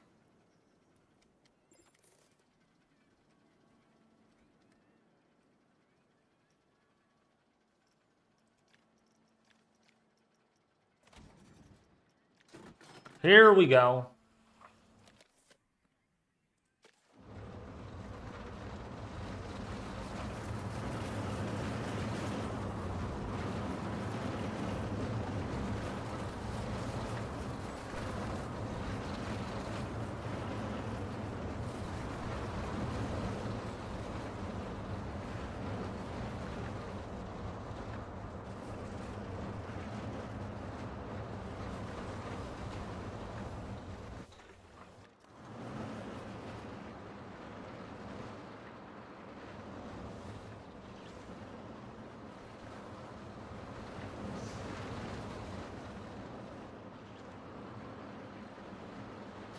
You know what I need to do is lower the cart numbers, though.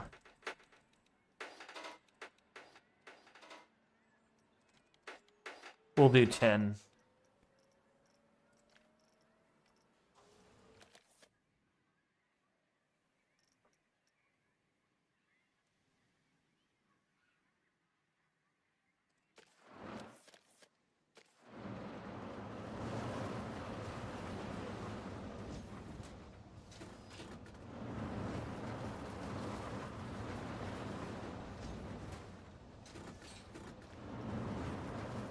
Yep, it's good. I could open it. It's safe, apparently. What is the rating on it, though? Oh, good. Has good excitement. That means people will like it. What a short ride that is, though. What a short ride. But I could open it now because I could...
Oh, shoot. No, that's not where I want to go. I want to go straight.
This is a good game, but it can give me a headache sometimes.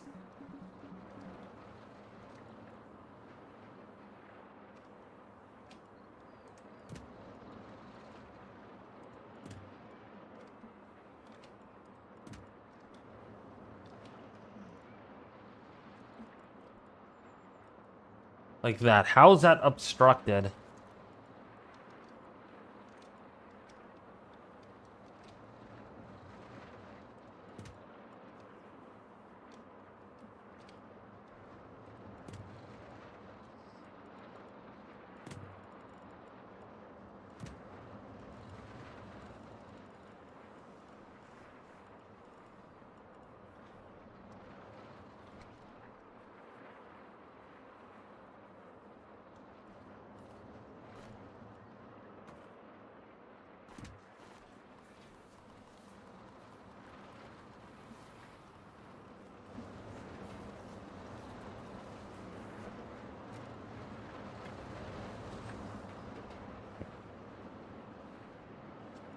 Ready to open the ride.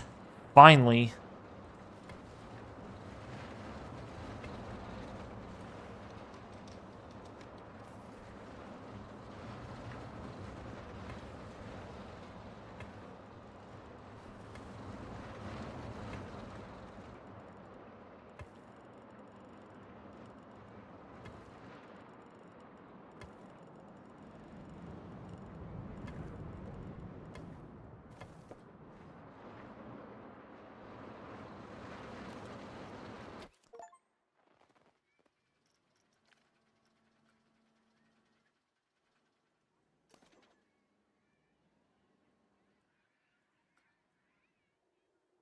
That's my ride.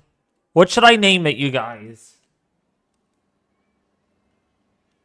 NATO cast predicted a high risk. Hilarious.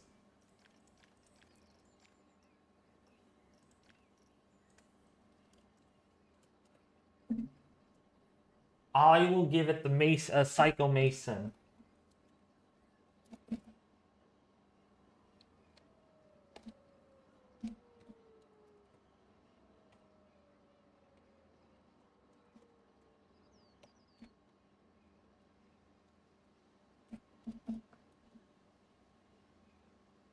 Hey Siri, how do you spell psycho?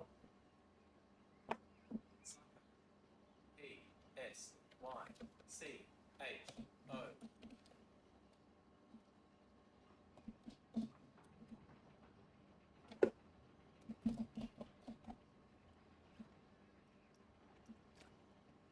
I named it Psycho Mason.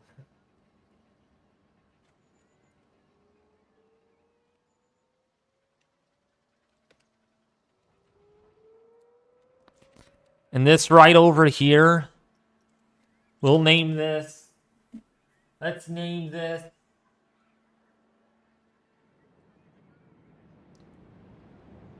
You like when it looped? I'll name this JV. Javi. So it's the Javi ride.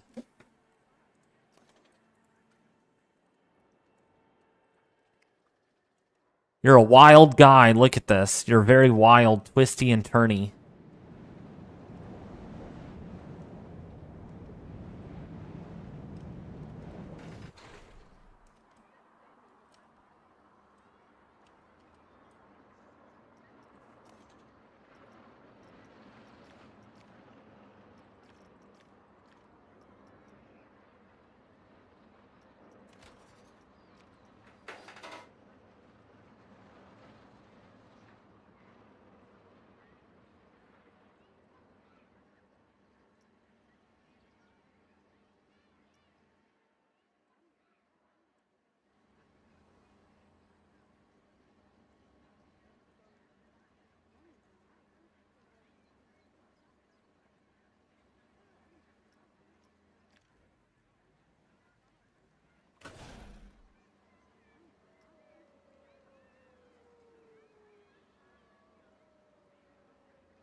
Alright. I think I'm done. Oh, this pool's nice and clean. This water was so dirty earlier. It is disgusting. Okay, pool is now going to be open. Look at that, everyone. Oh my gosh, my freaking park. Look how crowded my park is.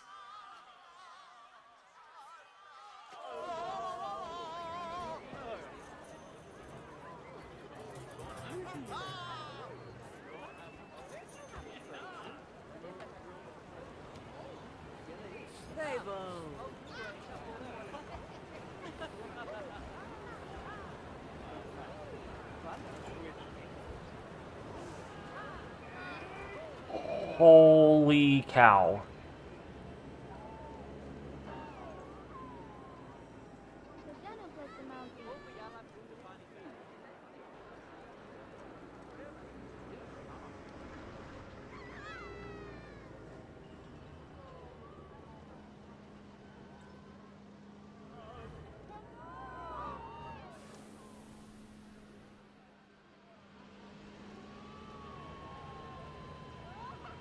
I know. Look how many people are in the water.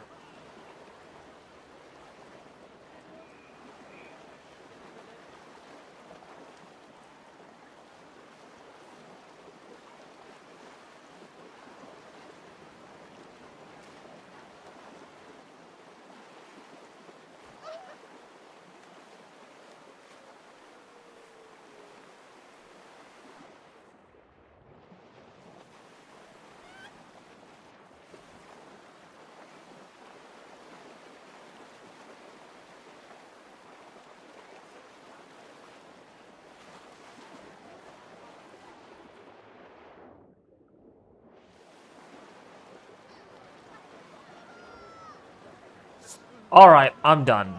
Okay, I'm gonna save this.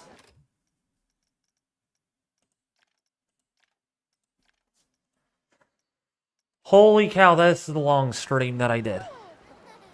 Wait, what the heck?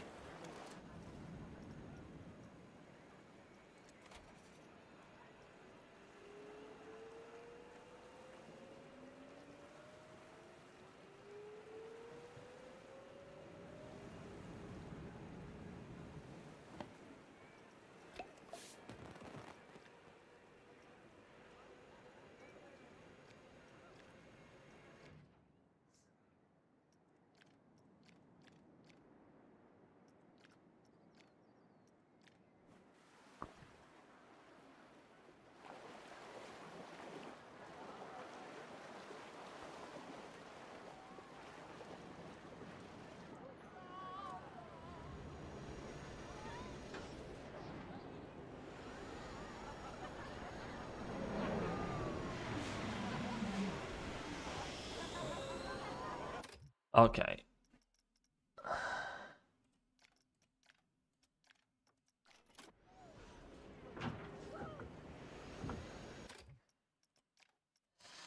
Alright, you guys.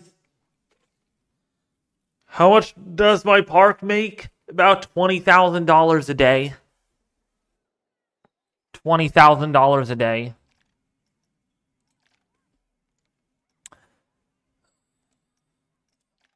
Alright, so let me look at the models one last time. Let's see what NATOcast put out, though.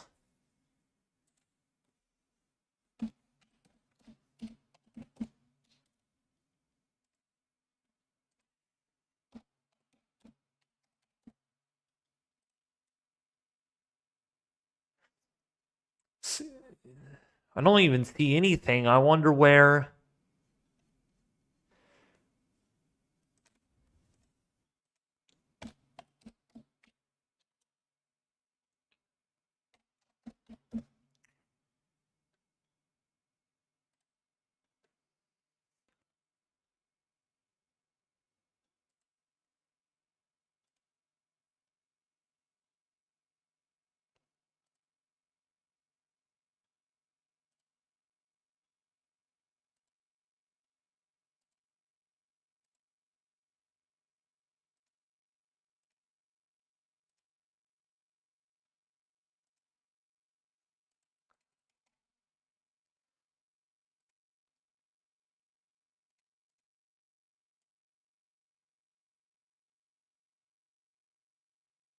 Wow.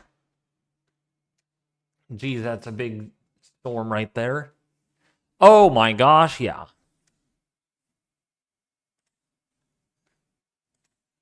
Okay.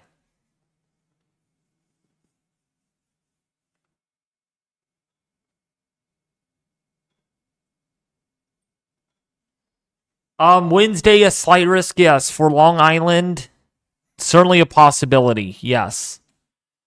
Man, I'm looking at this trough for my area. Yikes. Yikes, yikes, yikey, yikes.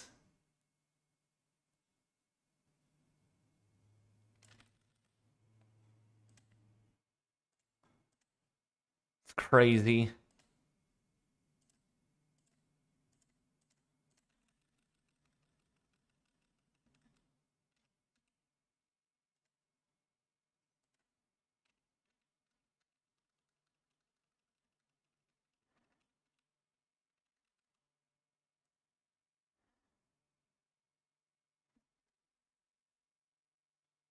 Oh, you finally made it, Ethan.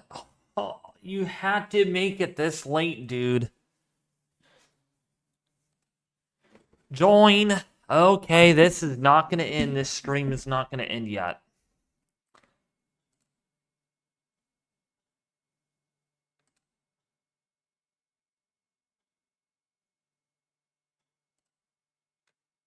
Oh, this is updated. What the heck?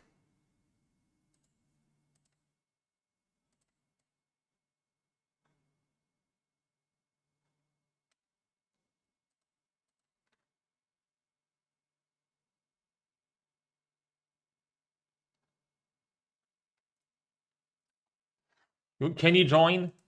I'm calling you right now, Ethan.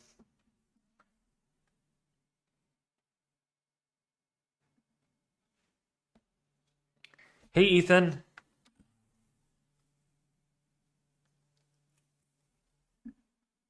Hey, Ethan.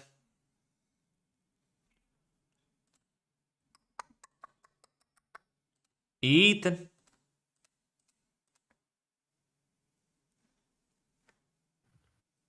Whoa. Hey, Ethan, how are you?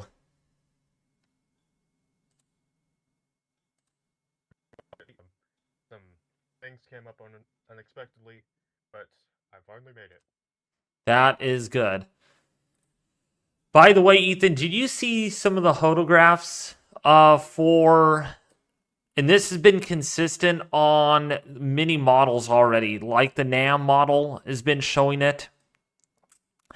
And this is, there was a storm chaser in the live stream earlier, and he is, let me share these images with you that he sent from earlier. Yeah. Look at this photograph.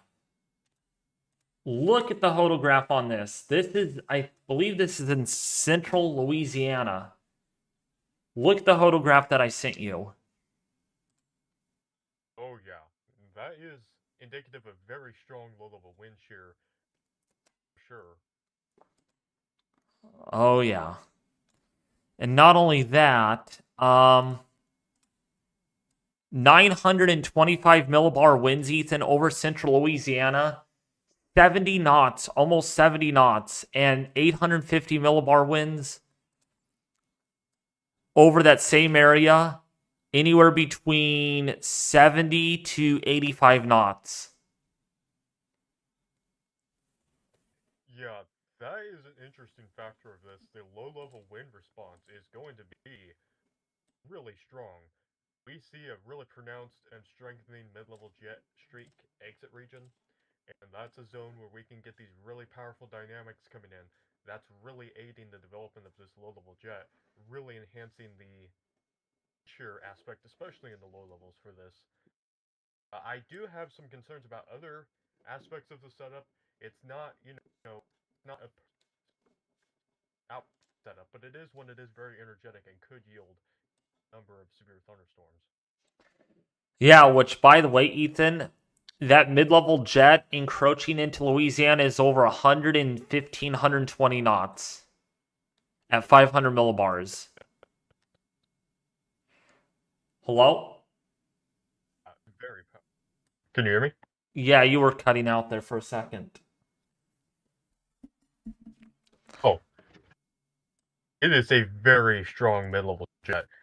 And when you consider the dynamics in the exit region, the lifting, and the agiostrophic flow response that causes, it's certainly going to be a really pronounced low-level wind minimum. But the question is, do we balance that out with equally strong thermodynamics? And that gets a little more iffy. So, we're presenting this as as realistically as we can. A lot of wind shear, and that's a very important aspect for tornadoes and for severe thunderstorms overall. Um, Instability-wise is a little more on the questionable side, so that's why we say it's not a perfect weather or tornado outbreak setup, but it is one that could yield strong tornadoes, yield a number of severe thunderstorms, especially going through east into Mississippi and even maybe parts of southern Arkansas. It gets more questionable with northward extent, although a squall line is possible along the Mississippi River as that front kind of comes in and we get that enhanced convergence. Oh, yeah. Also, just came in the GFS model. Looks very concerning for mid March. Very, very concerning for mid March. Yes, and I would say that's a good piece of advice to give to people who are in the deep south, in the Midwest even, as we through March. Obviously, these areas are becoming more susceptible to severe weather as we're heading back into the spring season, meteorological spring.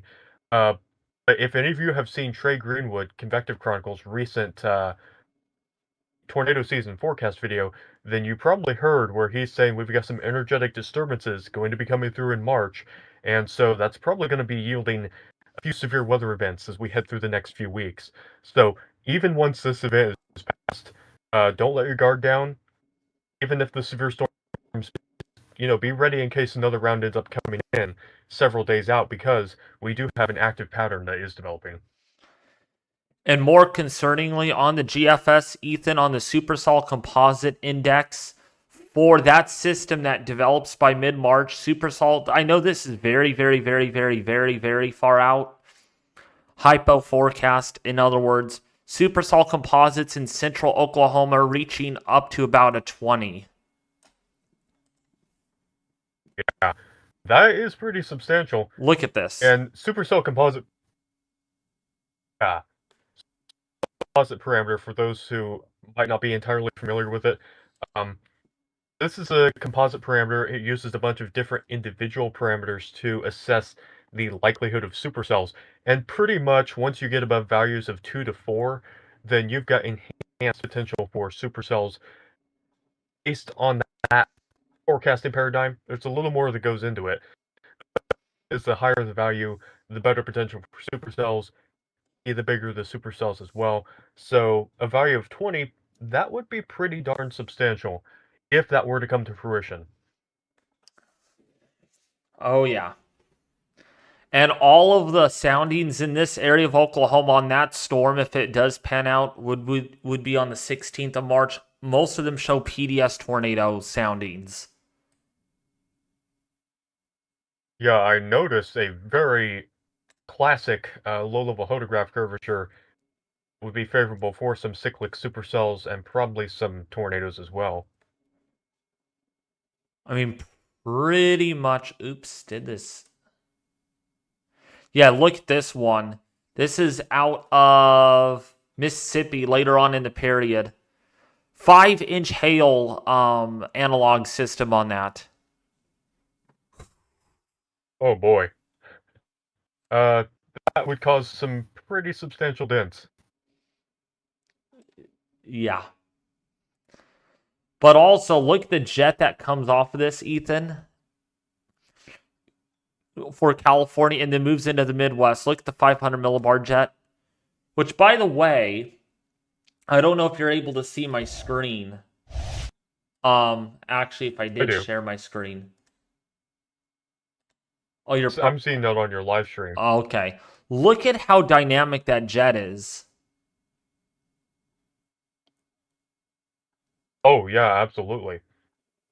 And that's part of the active pattern. You get these really dynamic jets coming in, produce a pronounced response in the low levels to lower pressure, and then that generates a response to create winds, enhance temperature advection, kinds of active things.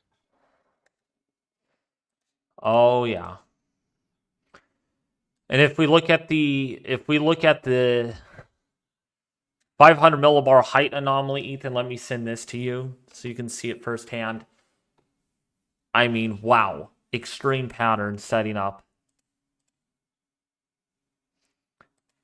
Yeah, absolutely. And that is a pattern that you would look for looking for severe weather to pick up in the southern plains toward the mid-south, deep south even, and maybe even parts of the mid-Mississippi Valley if we can get some of this moisture far enough to the north.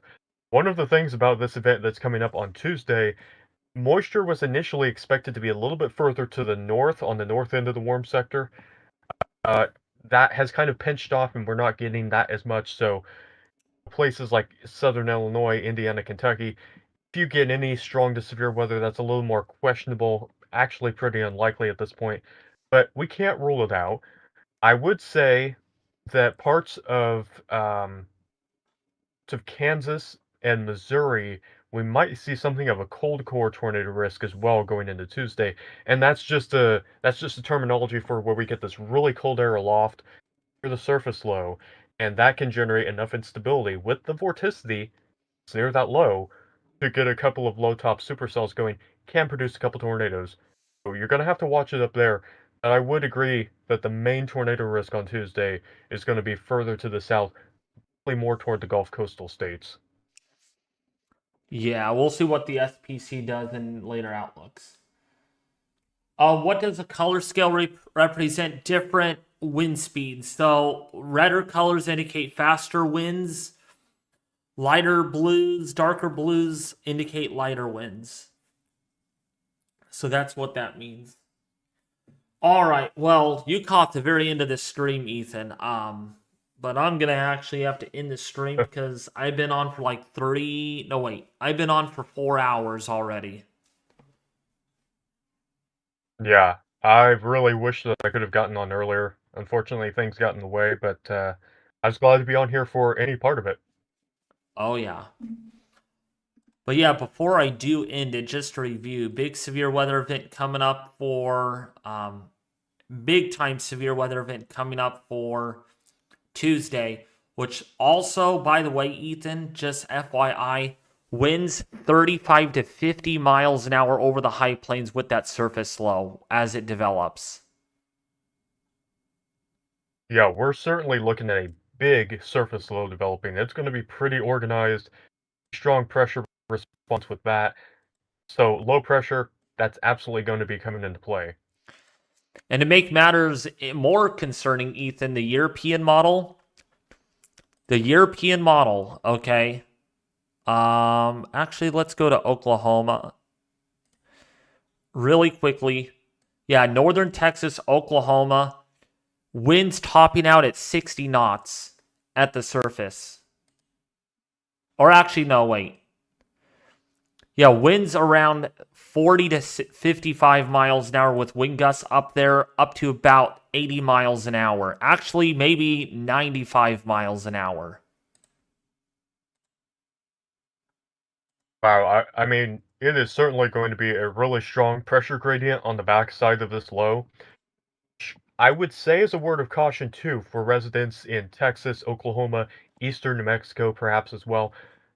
This is actually unfortunately going to enhance the fire weather risk as we get into the backside of the low.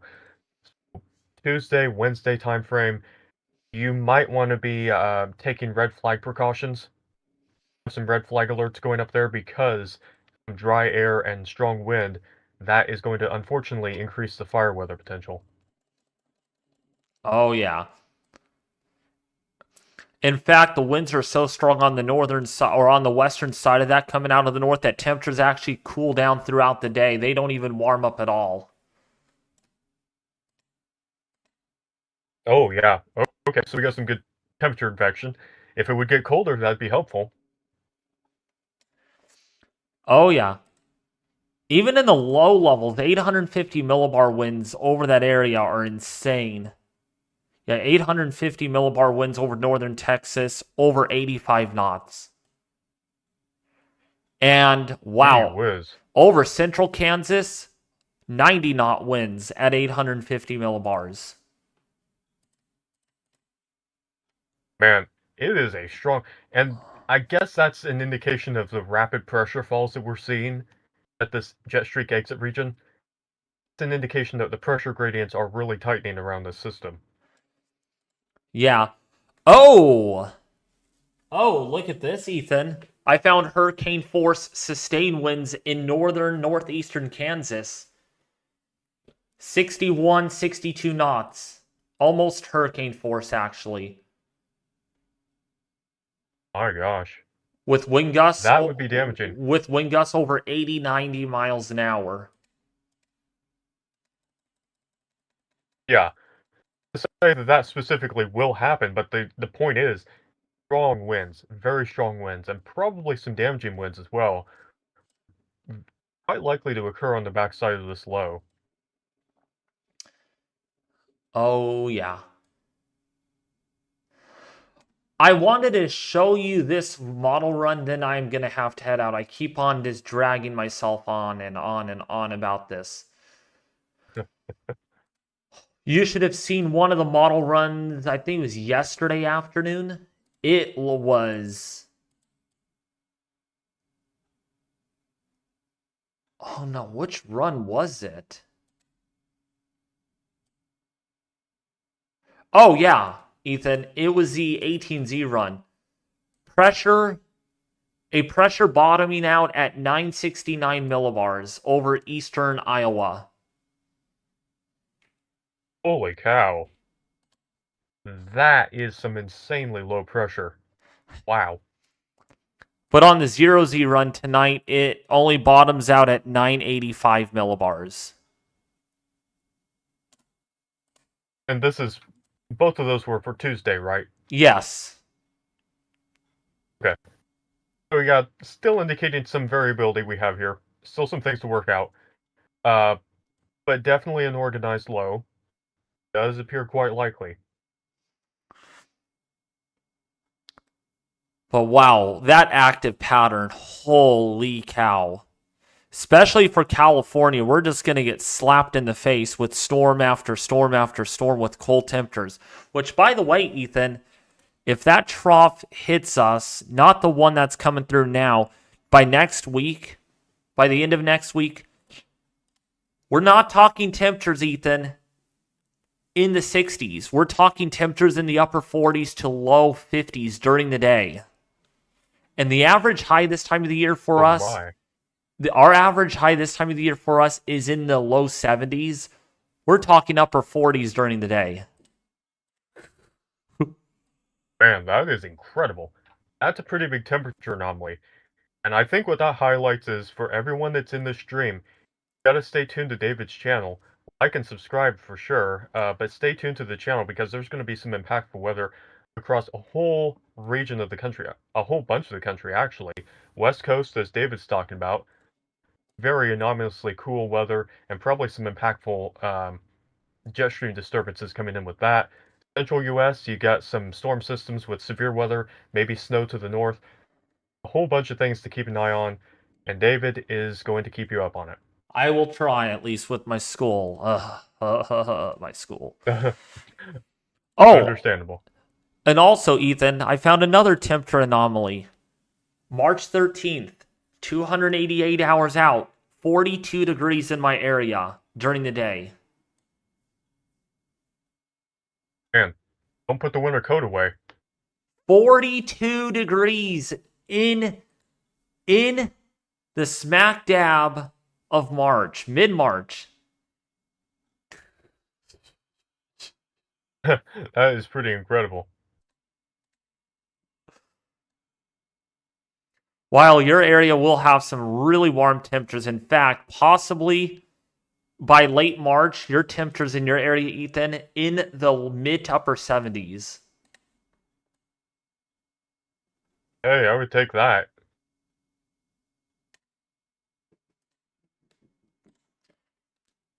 And dew points in your area in the mid to upper 60s with that dynamic storm. The one, Ooh, yeah.